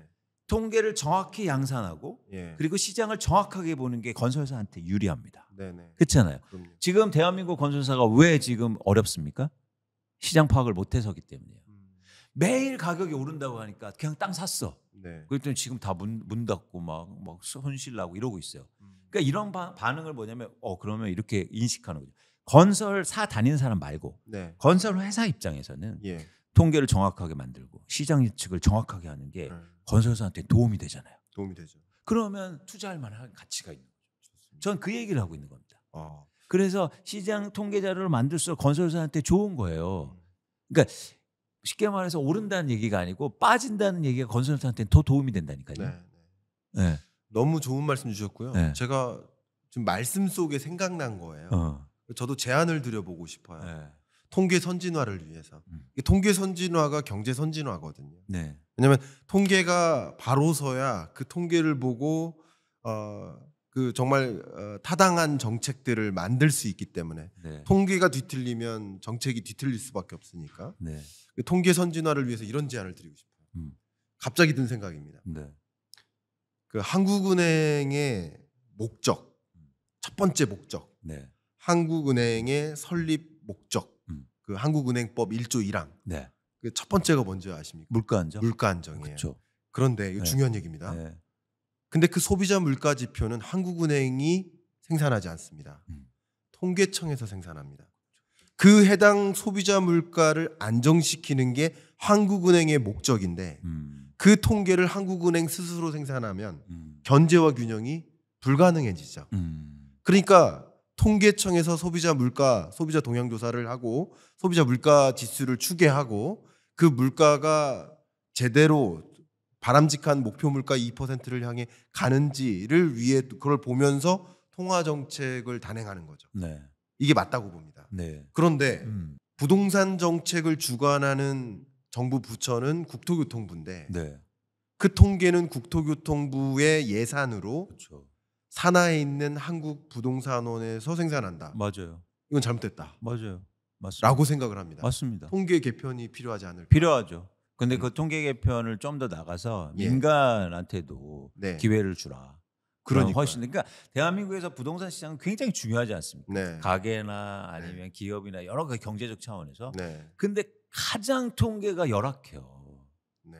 안타까운 거예요. 좋습니다. 그래서 저는 이 시장을 분석하고 입장에서는 너무 안타까운 거예요. 네. 그래서 저는 민간의 이런 통계를 잘 생산할 수 있는. 그래서 우리는 광성의 복덕방이 독립 리서치잖아요. 네. 그래서 저는 그러니까 홍보를 잠깐 해드리면 해주세요. 예를 들어서 이런 거죠. 네. 아니 이제 제가 다녔던 GS건설, 네. GS건설은 자기 건물이 없어요. 예. 쉽게 말해서 건설회사가요 자기 집이 없는 거예요. 예. 왜 없는 줄 아세요? 있을 이유가 없는 거죠. 아니요, 네. 아니요. 예. 왜냐하면 미분양이 엄청나게 예. 예를 들어서 서브프라임 2008년도부터 2010년도에 미분양이 엄청나게 많아서 있던 건물 다 팔고 네. 갖고 있는 땅 다 팔아서 그렇게 됐어요. 네. 그러니까 결국엔 GS건설의 시장의 가격이 올라서 돈 번 것도 있지만 가장 크리티컬한 거는 시장을 정확하게 보는 노력이에요. 네. 네. 그거를 방만했기 때문에 이런 현실. 최근에 다시 또 어렵거든. 그 말씀하신 거군요. 그러니까 무슨 예. 얘기냐면 예. 시장을 제대로 보는데 투자하셔야 된다 건설회사들. 그래서 광성의 복덕방에 투자하시라. 대신 조건이 있습니다. 예. 우리의 어떤 의견에도 간섭하지 않을 것. 예. 대신 전 투자는 받을게요. 예. 대신 통계 자료를 드릴게. 분석 네. 자료를 사업하기 좋으시게. 예. 예. 예. 예. 그런데 독립 리서치죠. 예. 예. 그러니까 이런 거죠. 예. 그 대신 어떤 의견도 개입하지 않는다는 계약이 필요합니다. 근데 오히려 그게 사업에 도움이 될 거다. 더 큰. 제가 가끔 전화해서 좀 올려주세요 하면 농담입니다. 예. 그러니까 예를 든 거고 그러니까 그만큼 사실은 근데 그런 의지 자체가 중요한 것 같아요. 맞아요. 그러니까 우리 민간에 그런 의지를 갖고 있는 맞아요. 그 경제 주체들이 많아야 된다고 생각하고 맞아요. 어쨌든 이 통계의 선진화를 위해서 이 부동산 통계의 선진화를 위해서 첫 발을 내딛는 그 여정은 국토교통부 산하가 아닌 민간이 됐든 적어도 다른 부처가 적어도 그렇죠. 통계청이 예를 그렇죠. 들면 단행하는 것이 맞지 않나. 네. 돈을 주잖아요. 국토교통부 예산이 있고 그 예산이 부동산원으로 가는 거거든요. 근데 그 돈을 받아서 통계를 생산한다면 음. 그걸 보고하거든요, 공무원들한테. 그렇죠. 교수님 모든 일은 음. 선의로 그러니까 공적인 일이나 네. 판단할 때 선의로 판단하면 안 될 것 같다는 생각이 네. 들어요. 예. 무슨 얘기냐면 아이 그래도 잘할 거야. 예. 그러니까 제가 볼 때 저는 절대 그렇지 않거든요. 그렇죠. 그래서 견제와 이런 장치들이 필요한 겁니다. 좋습니다. 예를 들어서 한국부동산원에서는 통계자를 만들 때 객관적이라고 계속 얘기하겠죠. 네. 근데 그거는 의지죠. 네. 근데 의지가만 있다고 해서 행동으로 연결되지는 않아요. 당연히 말씀하신 것처럼 연결이 돼 있고 그럼 뭔가 좀 분위기 파악도 해야 되고 이런 거지 않습니까? 그래서 그 의지를 바꾸려는 노력이 아니라 견제를 만들면 된다. 네. 그러면 경쟁하게 될 거 아니에요. 그럼요. 예. 비교하게 되고. 예. 이런 이게 바로 시장이에요. 그러니까. 시장을 통해서 문제를 해결하는 거다. 네. 예, 네. 그랬으면 좋겠다. 어떤 자그마한 회사에도 감사가 있거든요. 예, 감사자가 있잖아요. 그렇죠. 1인 법인도 감사자를 지정해야 돼요. 근데 이 부동산 통계에 있어서 감사자가 없는 구조. 이게 과연 타당한 것인가 하는 의문을 좀 갖게 됩니다. 예. 자, 이제 오늘 토론에서 어쩌면 핵심이 될 마지막 질문에 가까운데요. 일시적 반등인가? 그러니까 매매 가격은 어쨌든 오르락 내리락 하면서 움직였잖아요. 올랐다 떨어졌다 하면서 움직이잖아요. 다만 올랐다 떨어졌다 하면서 앞에서도 말씀 주셨듯이 장기적으로 보면 올랐다 떨어졌다 하면서 올라온 게 사실이에요. 근데 최근 24년 한 해 중반을 기점으로 특히 서울을 중심으로 매매 가격이 반등하는 흐름이 나타났는데 이 흐름은 일시적 상승이다라고 말씀 주셨어요. 네. 예.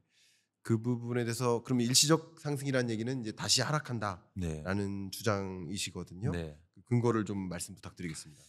일단 저희가 전망을 할 때 가장 중요한 건 현재의 변동 원인을 찾는 거죠. 네. 그러니까 저희가 일단 전망할 때 가장 경계해야 될 건 전망만 하면 안 돼요. 네. 그러니까 지금의 현재의 변동 원인을 찾고 네. 그 변동 원인이 지속될 거냐 네. 아니면 변화할 거냐 이걸 찾는 게 전망의 핵심이죠. 그렇습니다. 그러면 지금 서울 아파트를 중심으로 해서 왜 집값이 오르냐는 거죠. 네. 그건 뭐냐면 수요가 증가하고 있기 때문입니다. 네. 수요 증가의 근거는 뭐냐면 가격이 오르면서 거래량이 증가하고 있기 때문이에요. 네. 그러니까 당연히 시장의 변동 원인은 수요 증가죠. 네. 근데 수요 증가 그러면 수요 증가인데 어떤 수요냐는 거예요. 예. 근데 왜 어떤 수요라고 물어봐야 되냐면 그러니까 예를 들어서 주식 시장에서는 어떤 수요를 묻지 않아요. 왜? 전부 다 투자 수요이기 때문이에요. 네. 그렇죠? 네. 근데 부동산은 수요가 나누어집니다. 네. 하나는 실수요가 있고 네. 하나는 투자 수요가 있어요. 네. 근데 지금 시장의 변화를 일으키는 수요는 실수요예요. 네. 그 강력한 근거는 예. 가계대출이에요. 실수요자만이 대출을 일으켜서 집을 삽니다. 네. 투자자는 대출을 일으킬 수가 없어요. 네. 전세를 끼고 사는데 어떻게 대출을 일으킵니까? 그렇죠. 그렇죠? 예. 그래서 대출이 증가하면서 수요가 증가한다는 건 뭐냐면 지금 네. 시장의 변동원이 실수요라는 거예요. 네. 그런데 그러면 가격이 계속 오르려면 실수요가 계속 증가해야 되잖아요. 네. 그럼 뭐가 증가해야 됩니까? 가계대출이요. 네. 증가할 수 있습니까? 아니요. 여러 가지 계속적으로? 예. 네, 여러 가지 원인에 불가능해요. 첫 번째는 뭐냐면 가격이 오를수록 내가 대출을 많이 일으켜야 되잖아요. 네. 그러면 개인의 부담감이 커져요. 자연스럽게 실수요는 줄어들 수밖에 없어요. 이게 기본적인 경제의 원리지 않습니까? 네. 가격이 오를수록 수요는 감소한다. 예. 그렇죠? 예. 이것도 부동산 시장에 통용되는 거죠. 예. 두 번째는 이러다 보니까 정부가 규제가 들어오지 않죠. 예. 정부가 그동안 대출 규제를 엄청나게 완화해 줬어요. 예. 지금 서울에 아파트를 살 때 생애 최초는 LTV를 80% 대출을 받았습니다. 역사상 최대 규모의 대출이에요. 네. 10억짜리를 받으면요. 지금 8억을 대출 받아서 집을 사요. 네. 그냥 이렇게 풀어놨다고요. 그러니까 대출 받아서 집 사는 사람들이 많아진 거죠. 네. 근데 이제는 스트레스 DSR 규제도 들어오고 이제 계속되면 LTV 규제도 들어간대요. 당연히 투기과열지구로 되는 순간 LTV 규제가 들어가야 됩니다. 네. 그렇게 되면 어떻게 합니까? 대출이 줄어들게 되겠죠. 그럼 실수요가 어떻게 지속적으로 증가하냐는 거예요. 네. 네. 예. 그래서 실수요는 다시 감소할 테고 네. 그렇게 되면 자산 가격은 결국은 수요가 결정하는데 네. 그렇게 되면 가격이 하락이 다시 이어질 가능성이 높다고 판단하는 거죠. 네. 예. 이런 경우가 똑같이 과거에도 있었어요. 그게 네. 2009년입니다. 2009년이요. 네. 2009년에서도 그런 일이 있었다. 네. 그러면 사실 뭐 드릴 질문이 또 갑자기 꼭지가 네. 생기는데 네. 제가 질문을 좀 드려볼게요. 그러니까 지금 일어나고 있는 수요는 그러니까 지금 거래량이 늘어나고 있고 가격도 상승하고 있는데 그런 수요는 실수요자들이 늘어서다. 네. 그리고 그 실수요자들이 늘어났다라는 근거는 투자 수요가 아닌 네. 실수요가 붙어서 거래가 많아졌다라는 그 근거는 가계부채 규모가 늘어서다. 정확히는 주택담보대출. 그러니까 주택담보대출 규모가 네. 늘어서다. 네. 그러니까 그것은 실수요다. 네. 이렇게 말씀 주셨는데 네. 그 부분에 대해서 좀 저는 의문은 하나 있습니다. 왜 그러냐면 네. 그럼 2020년, 21년은 네. 실수요가 늘어난 겁니까? 투자 수요가 늘어난 겁니까? 같이 늘어났어요. 같이 늘어났다. 네, 특히 갭 투자가 굉장히 빠르게 증가합니다. 그러니까 그렇죠. 지금의 갭 투자 비율이요. 그땐 서울 기준으로 해서 50%가 넘어갔어요. 네, 그러니까 집 사는 사람 2명 중에서 1명이요. 투자자였다고요. 좋습니다. 지금은 그게 30%대로 줄어드는 상황입니다. 네, 그러니까 그만큼 투자 수요는 준 거죠. 좋습니다. 저는 이제 부동산 시장 볼 때 거래량을 판단할 때 그 거래량이 늘어나나 줄어드나라는 것을 거의 그대로 보여주는 게 주택담보대출의 증가세인 거라고 저는 거의 대리분수격. 네. 이거 상관관계 분석하면 일 나와요. 네. 거의 똑같이 늘고 똑같이 줍니다. 근데 2020년, 21년에도 집값이 폭등할 때 말씀하신 대로 실수요와 투자 수요가 같이 붙던 건데 같이 붙었으니까 폭등하는 거죠. 그렇죠.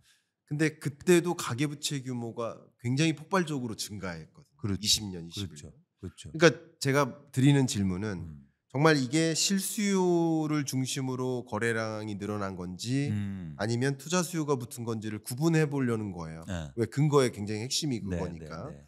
근데 20년, 21년에도 가계부채 규모가 같이 늘면서 거래량이 폭발했는데 그때는 실수요와 투자 수요가 같이 붙었던 것이고 지금은 실수요만 붙었다라고 판단하시는 어떤 근거가 아까 있나요? 말씀드렸듯이 갭 투자 비율. 네. 그리고 지금 갭 투자 비율로? 생애 최초 주택 구입자 수가 증가하고 있거든요. 네. 이거는 근거가 굉장히 많아요. 그렇죠. 네, 예. 그래서 제가 그냥 아까 하나만 얘기 드린 건데 좋습니다. 네, 대출만 얘기 드린 건데 말씀드린 것처럼 그럼 과거에도 대출 증가했지 않느냐. 네. 사실 그러면 다른 증거들이 많다. 생애 최초 구입자 수가 네, 증가하고 예. 있고 3, 40대 예.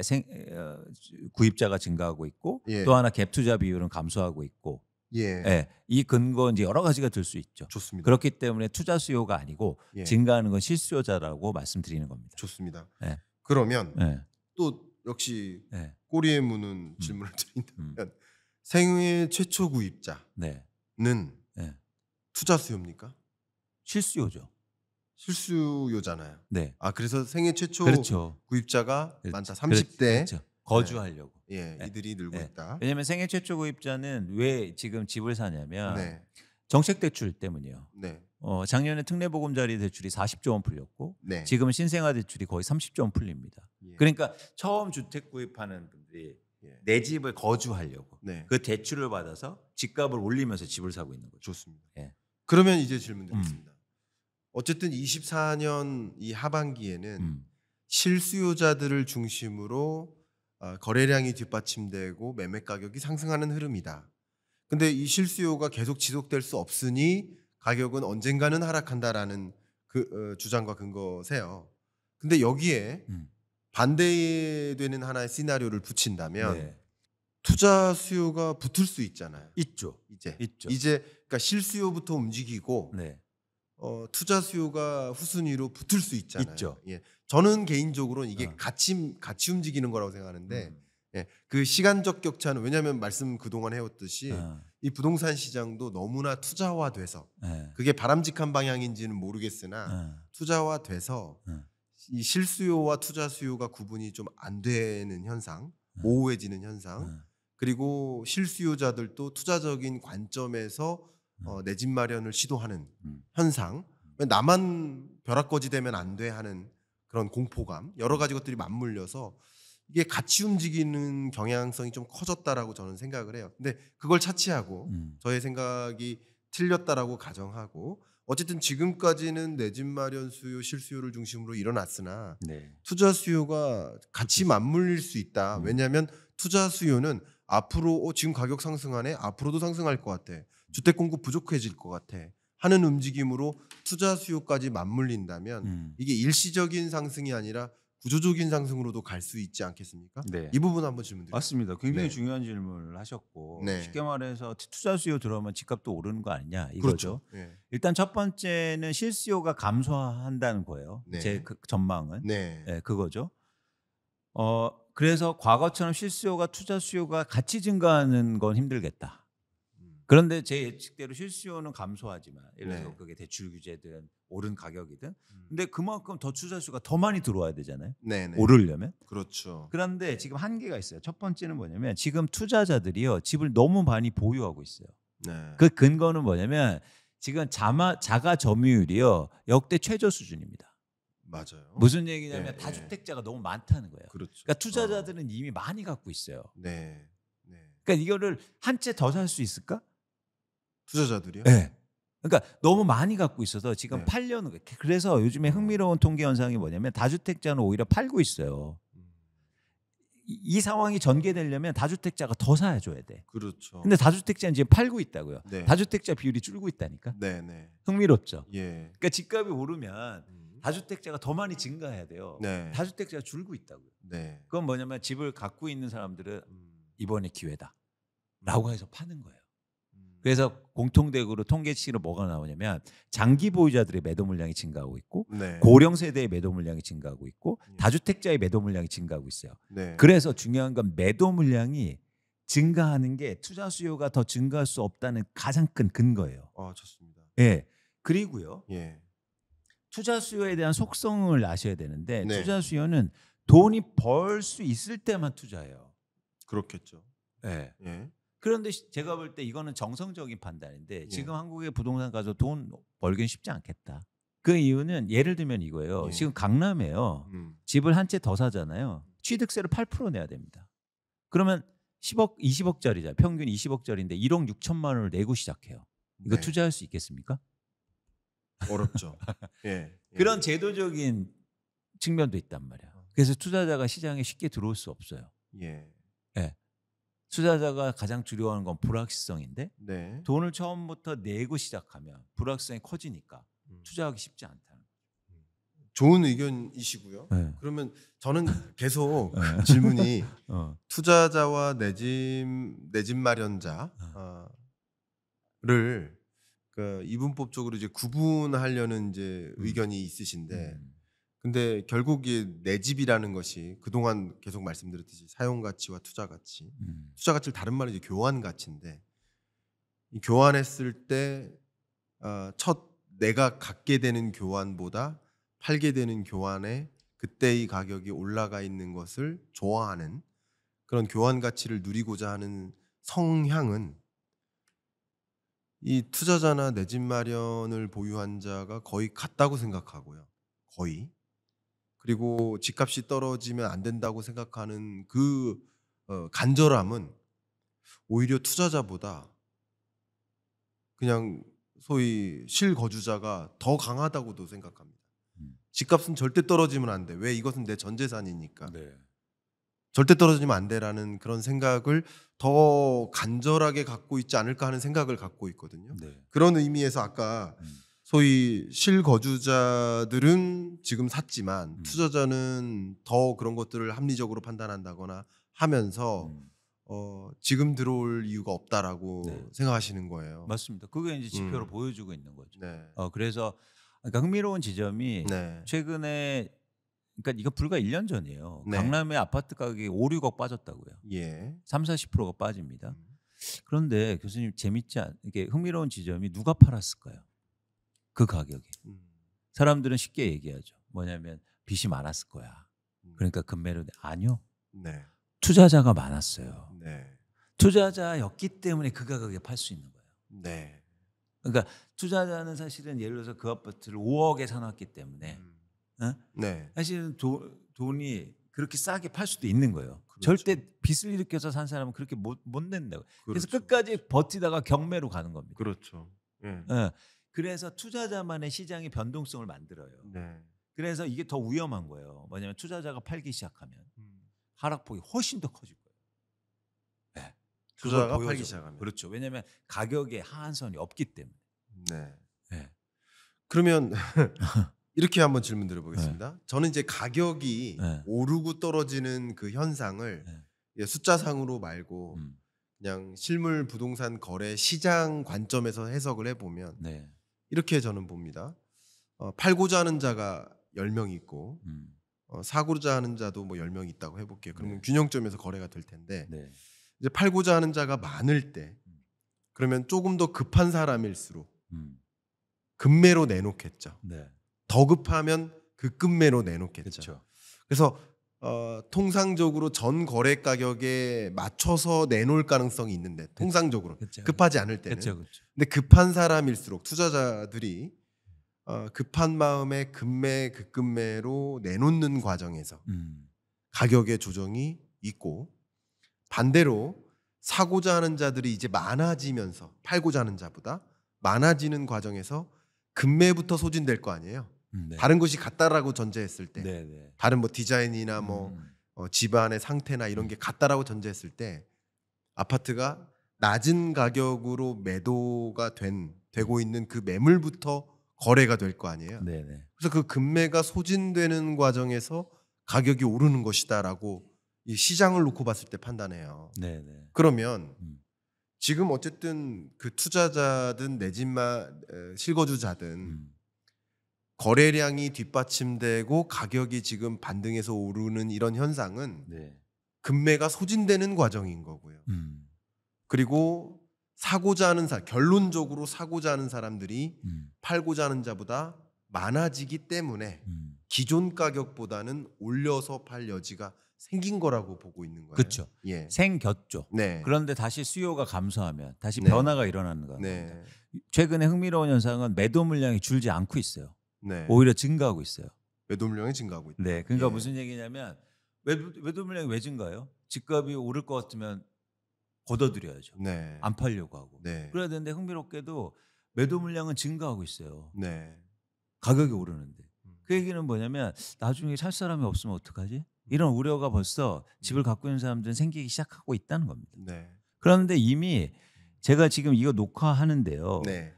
이제 거래량은 줄어들 가능성이 굉장히 높아요. 네. 그게 바로 강력한 근거예요. 예. 수요가 감소할 거다. 그렇군요. 네? 예. 그래서 뭐 빠르게는 사실은 9월부터 이제 감소할 가능성이 커 보이는데 네. 서울 아파트는 네. 그건 수요가 감소하죠. 근데 매도 물량은 증가한 상황이에요. 예. 집 보는 사람이 갑자기 이제 없어지기 시작하네.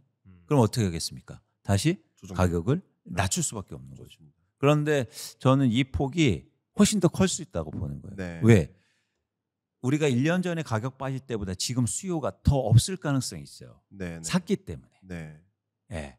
좋습니다. 특히 빚을 일으켜서 샀기 때문에 음. 시장에 남아있는 유효 수요는 집값을 버텨낼 수 있는 한계가 점점 더 떨어지는 거죠. 네. 그러면은 수요가 더 줄 거고 쉽게 말해서 집 내놨는데 집 보러 오는 사람이 과거에는 3개월 동안 안 벌어 왔는데 이제 6개월로 증가한단 말이에요. 네. 그러면은 어떻게 하겠습니까? 팔아야죠. 네. 싸게. 네. 그런 상황이 내년부터 시작되지 않을까 다시 전망하고 있는 겁니다. 좋습니다. 네. 그러면 제가 뭐 이광수 대표님께 이렇게 질문 드리는 건 조금 경우가 아닐 수 있는데 어쨌든 그 애널리스트로서는 두 가지 중에 하나잖아요. 오른다 떨어진다. 그렇죠. 그러니까 오를 거다 사, 떨어질 거다 사지 마. 네. 둘 중에 하나의 행동까지 요구하는 그렇죠. 방향성이잖아요. 그렇죠. 그러면 물론 지금 일시적인 상승이고 다시 떨어질 수 있으니까 아직은 사지 마라는 의견이신 거잖아요. 네. 그런 의견은 왜냐하면 거래량이 다시 9월부터 제자리로 줄어들 것이기 때문에 네. 그러면 거래량이 줄어드는 현상이라든가 어떤 시그널들을 보면 가격이 또 추가적으로 다시 조정될 수 있으니 하지 말라는 판단을 할 수 있잖아요. 네. 그럼 첫 번째 질문, 네. 거래량이 줄어드는 현상 맞습니다. 1번 네. 말고 또 그 밖에 어떤 시그널들을 우리 독자분들이 예의주시해야 될까요? 그 방향대로 갈 거라고 한다면 매도 물량 증가. 매도 물량이 네. 증가하는지. 그러면 이거는 뭐냐면 전형적으로 수요가 줄어들면서 공급이 증가하는 현상이에요. 그렇죠. 그럼 가격 하락폭이 훨씬 더 커질 겁니다. 좋습니다. 근데 만약에 수요가 줄어드는데 거래량이 줄었는데 매도 물량도 줄어요. 예. 이러면 가격은 장기간 예. 보합으로 갈 가능성이 있어요. 그렇군요. 그렇죠. 예. 왜냐면 예. 나는 안 팔아. 사는 사람 없어도 이렇게 네. 될 가능성이 있지 네. 않습니까? 그것도 뭐 예측하는 한 부분이긴 한데 네. 크진 않다. 좋습니다. 지금 상황을 보면. 네. 그래서 두 번째 중요한 건 매도 물량이죠. 네. 네. 그럼 거래량과 매도 물량을 보면서 근거를 주신 거예요. 그렇죠. 이 근거를 보시면서 만약에 거래량이 9월에 다시 빠지거나 매도 물량이 또 급격히 9월부터 늘어나거나 정확히는. 9월부터 네. 그런 현상들이 있다면 굳이 이 하반기에 서둘러 사지 마셔라라는 액션을 그렇습니다. 요청하신 거고요. 그렇습니다. 사지 말라는 거 해서 좀 더 나가서 네. 더 좋은 기회가 온다. 사실 이게 방점이에요. 좋습니다. 사지 말라는 게 아니에요. 더 중요한 건 좋은 기회가 더 온다. 오케이. 네. 더 좋은 기회가 올 수 있으니 그렇죠. 아직은 한번 보셨으면 좋겠다라는 의견이에요. 네. 반대로 음. 어쨌든 이광수 대표님이 말씀하셨던 방향대로 안 갈 수도 있잖아요. 그렇죠. 당연하죠. 뭐 확률이 적더라도 네, 네. 있지 않겠습니까? 네. 그 방향대로 간다면, 그러니까 네. 쉽게 말하면 지금의 상승세가 25년까지 계속 이어질 거라는 전제. 라고 한다면, 그러니까 이게 좀 조심스러운 질문이에요. 그런다면 어떤 조건이 형성될 때 그럴 수도 있다고 생각하실 수 있나요? 그거는 제 예측과 다르게 투자 수요가 들어와요. 교수님 네, 말씀처럼. 네, 투자 네. 수요가 증가하면서 거래량이 줄어드는 게 아니라 오히려 증가해. 네. 예? 예. 이러면서. 근데 네. 가계부채는 억제한다니까 가계부채는 늘지 않는데 네. 수요가 줄면서 거래량이 증가해. 예. 이러면 집값은 계속 오를 수 있다. 좋습니다. 네, 그래서 중요한 건 둘 다 거래량을 보시는 게 중요해요. 좋습니다. 거래량 증가한다는 건 뭐냐면 누군가 새로운 수요가 들어온다는 거니까. 예. 예를 들어서 이런 거죠. 올해 새로운 수요가 신생아 대출 수요였다면 뭐 내년에 정부가 아니면 뭐래 이젠 대학 졸업 대출도 해줄게. 이러면 새로운 수요가 시장에 들어오잖아요. 만약에 예를 들면 예. 이것처럼 이런 경우가 있으면 거래량이 다시 증가하겠죠. 그럼 집값은 다시 계속 오를 수도 있다라는 좋습니다. 말씀드립니다. 거기에서 가장 중요한 포인트는 투자 수요다. 네. 좋습니다. 네. 그러니까 저는 일부러 두 가지 시나리오를 다 드린 거예요. 근데 이렇게 요청드리는 게 어. 예의가 아닐 수도 있어요. 음. 그러나 저는 두 가지 시나리오를 한번 다 요청드리고 제가 전망하는 그 근거들을 가지고 말씀드리기보다 이광수 대표님께서 지금 두 번째 시나리오로서 제시한 그 시나리오 상에서 그 근거들 상에서 제 의견을 좀 드릴게요. 네. 그러니까 제 다른 근거들을 가져오지 않고 말씀 주신 그 근거들 가지고 그 조합만으로 의견을 드릴게요. 22년, 3년, 4년 엔캐리 트레이드가 어마어마하게 일어납니다. 왜냐하면 일본은 마이너스 금리를 뭐 8년 동안 유지했고 22년부터 미국이 대대적으로 금리를 인상하면서 돈의 이동이 있는 거예요. 지금 엔캐리 청산에 대한 공포나 우려감이 좀 있어요. 주식 투자자들은.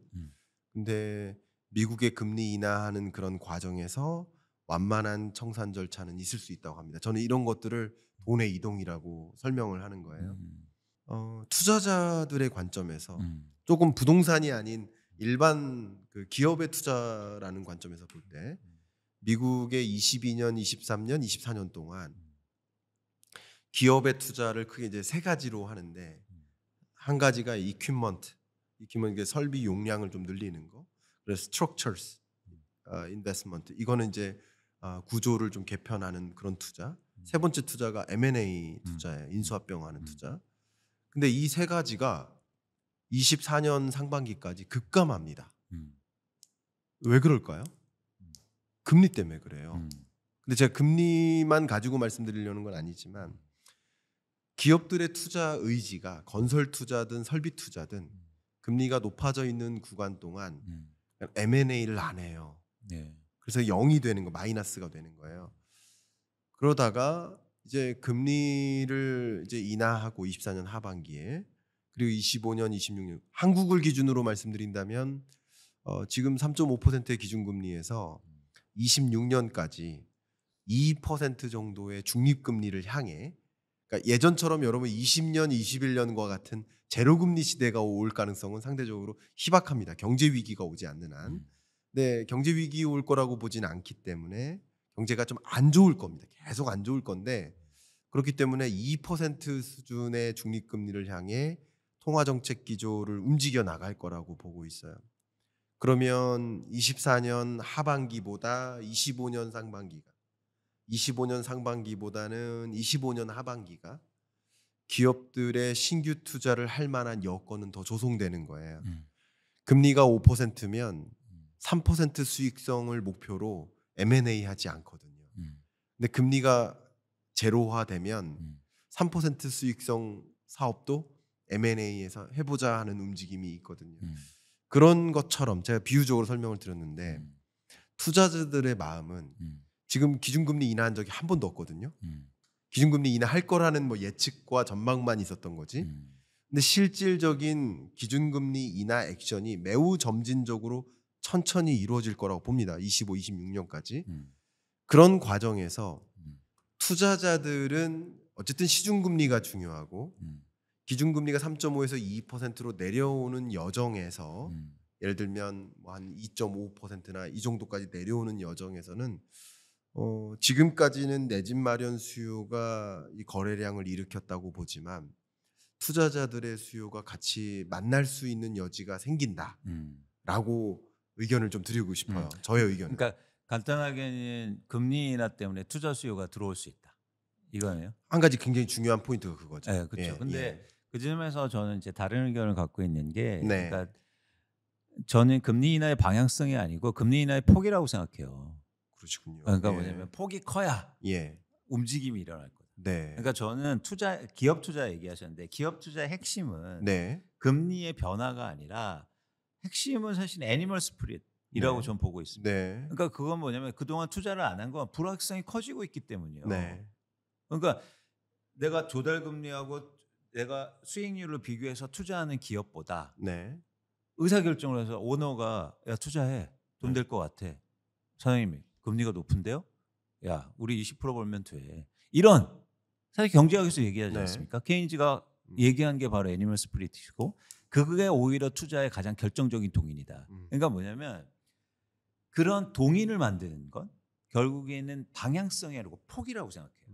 그러니까 왜 코로나 때 금리 인하 때문에 자산 가격이 올랐냐면 급격하게 떨어졌기 때문이에요. 인하된 게 아니고요. 네. 그래서 잘못 생각하신다고 사람들은. 인하되면 자산 가격이 올라서가 아니라 네. 인하의 폭이 컸기 때문에 사람들을 움직인 거예요. 네. 그런데 그럴 가능성이 있습니까? 지금 예를 들어서 한국의 기준금리가 3.5%인데 갑자기 1%로 다시 갈 수 있냐고요.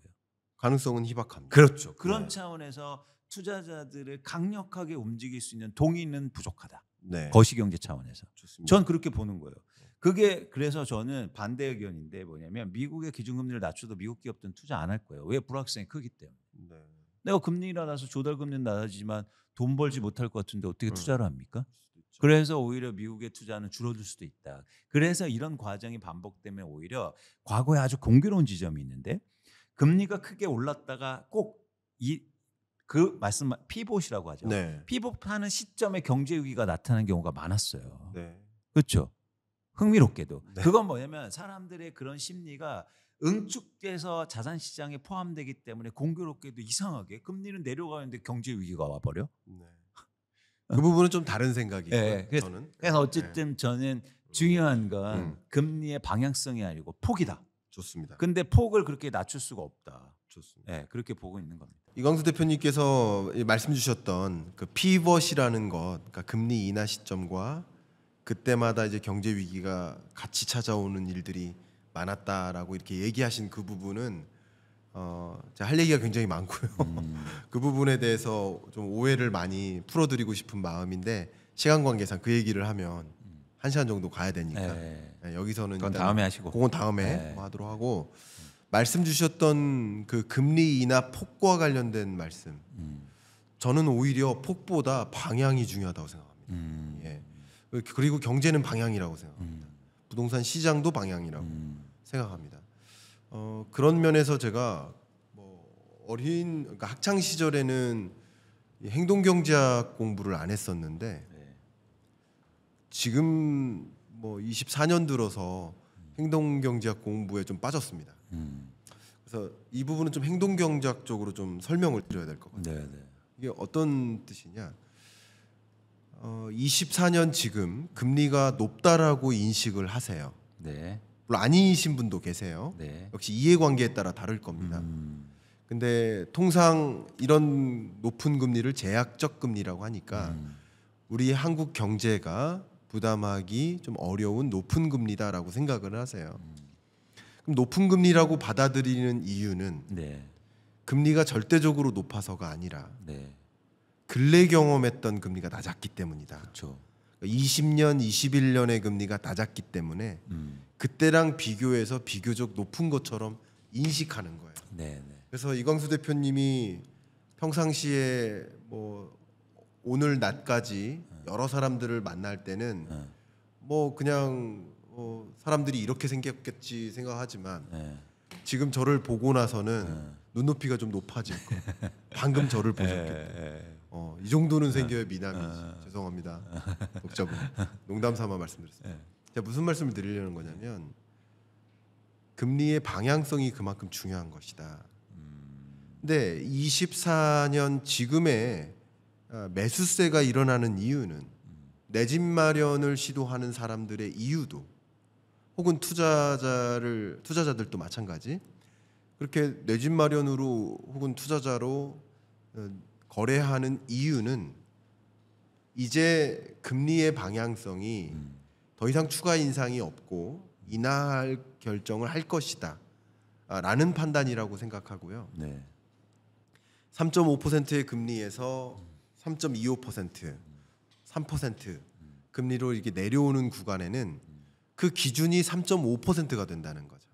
기준점이 또 이동하는 거예요.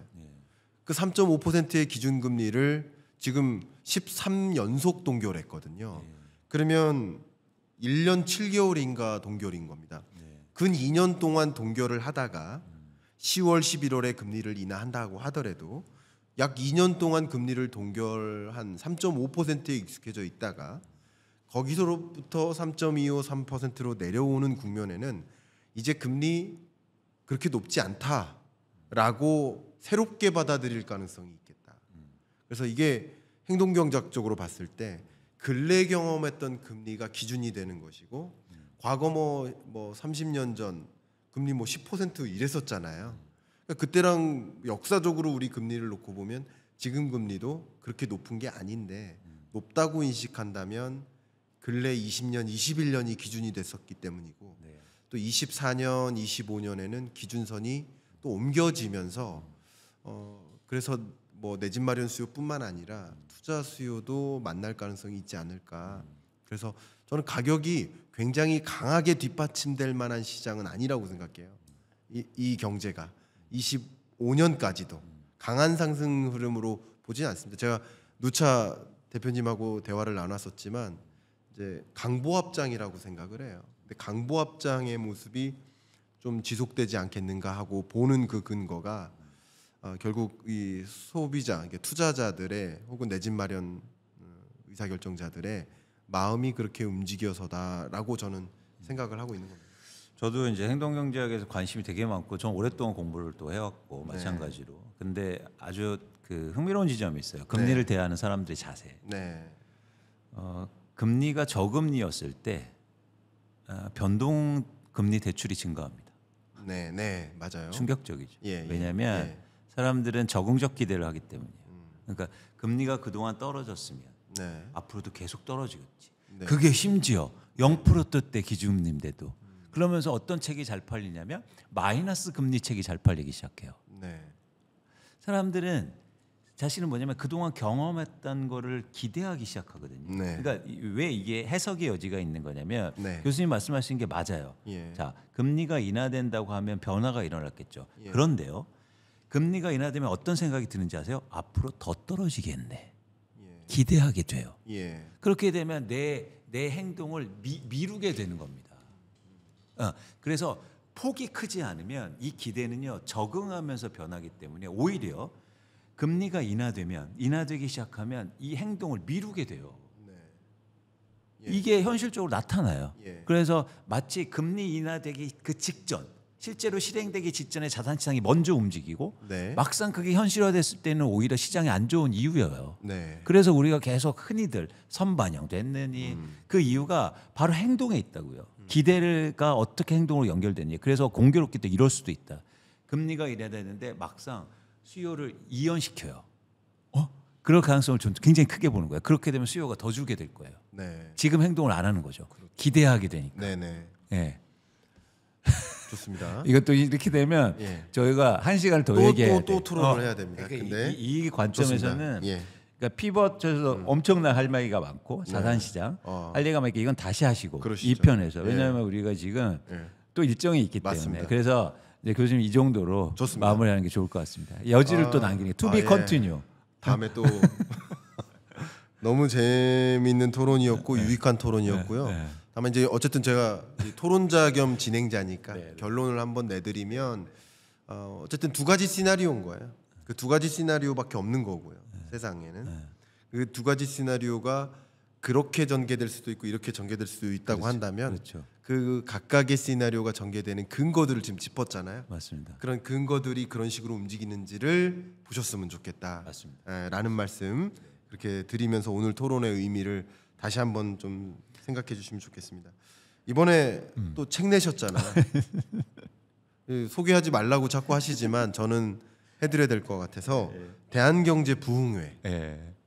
이게 예. 저희가 이제 희망인 거죠. 예. 우리나라가 잘 됐으면 좋겠다. 네. 그런 점에서 이제 희망을 포함한 네. 일종의 많은 분들이 투자나 경제를 이해하기 쉽게 네. 그래서 저뿐만 아니라 박시동 평론가 분도 계시고 이제 민생경제연구소의 안진거 소장님하고 네. 그러니까 일종의 조금 약간 셋다 폭락을 주장하시는 분인데 아니에요. 부흥은 어디? 아니. 예. 부동산은 다른 분은 그렇게 예. 생각 안 하세요. 아니시고요. 그러니까 부동산 얘기책은 아니고 네. 이제 민생경제 차원에서 민생경제. 우리나라 민생이 어떻게 됐으면 좋겠다. 네. 그리고 우리가 어떻게 투자도 잘하고 이런 얘기들을 아주 알기 쉽게. 그럼 한 가지만 네. 이 책에서 전달하는 대한경제 부흥회 여러분들 이제 부흥시켜 주시겠다라는 맞습니다. 프로젝트인데 맞습니다. 한 가지만 메시지를 주세요. 책에서 전달하고자 하는 어떻게 해야 여러분들이 좀 괜찮아질 수 있다, 넉넉해질 수 있다. 결국 그 메시지를 주시려는 거잖아요. 이 그거죠. 책을 통해서 가장 메시지 큰 하나만 메시지는 주십시오. 그거예요. 예. 희망을 가지시라. 네. 절대 절망하지 마시고 네. 어떤 순간이 와도 그게 바로 여러분들이 부를 만들고 내 집 마련을 만드시고 그런 희망을 주고 싶었어요. 네. 그래서 미리 사시면 저희가 부적도 나눠드립니다. 부적도요. 뭐 부적은 안 받겠습니다. 지금 사면 그쵸. 미리 사는 겁니까? 네. 지금 사는 예약이거든요. 예약 구매. 네. 여러분 네. 제가 고정 댓글로 이 대한경제 부흥회 남겨드릴 테니까 고맙습니다. 관심 있으신 분들 꼭 고맙습니다. 확인해봐 주시길 고맙습니다. 바라고요. 네. 어떤 메시지를 정확하게 전달하고 있는지 한번 네. 하나하나 꼼꼼히 살펴봐 주시길 바라겠습니다. 마무리 질문 드리겠습니다. 네. OX인가요? 아닙니다. 네. 어떻게 살 것인가? 네. 어떻게니까 OX가 아닙니다. 제가 마지막 드리는 질문은 live입니다. 우리는 어떻게 살아야 된다. 혹은 어떻게 이광수 대표님은 살고 싶으신가? 네. 뭐 여러 가지 다 괜찮습니다. 어떻게 살 것인가? 전 거기에 대해서 명확한 답을 갖고 있어요. 네. 뭐냐면 저는 제 살아가는 이유이기도 하고 저는 옳은 일을 하자. 영어로 하면 예. to the right thing. 네. 이에요. 예. 그래서 저는 항상 옳은 일을 하려고 노력하고 네. 그렇게 살아가고 싶고 예. 그렇게 살아갈 겁니다. 네. 예. 그러면 많은 독자분들께도 같은 메시지를 주고 싶으시겠네요. 그렇습니다. 옳은 일을 하자. 그렇죠. 그래서 특히 저희는 사실 경제를 얘기하고 투자를 얘기하잖아요. 네. 근데 공교롭게도 제가 보니까 예. 돈을 많이 버는 사람들의 공통점이 있어요. 뭐죠? 일반적으로 물론 그렇지 않은 분도 계시겠지만 예. 옳은 일을 하세요. 예, 정당한 일을 하시고 네. 그런 분들이 오히려 편하게 노후도 즐기시고 부도 이루실 수 있다. 그런 차원에서는 to the right thing 하셨으면 좋겠다. 예. 특히 우리가 이런 불확실성 시대에는 옳은 일을 하는 게 더 중요할 겁니다. 네. 예, 그래서 그런 차원에서 여러분들이 저희가 같이 경일남도 구독자분들도 그러셨으면 좋겠다라는 생각 갖고 있습니다. 좋습니다. 예. 브라이튼 리의 라이팅 맞습니까? 브라이튼 리의 라이팅 이 사람이 이렇게 마무리하고요. 다음에 또 초대해서 조만간 해야 이 2탄 해야 돼요. 하시죠. 예. 예. 못한 말이 너무 많아. 그러니까요. 아마도 맞습니다. 옳은 일을 여러분은 하실 수 있게 네. 많이 용기 주신 우리 이광수 대표님께 다시 한번 감사드리고 네. 다음 일정이 있기 때문에 여기서 마무리하겠습니다. 고맙습니다. 감사합니다.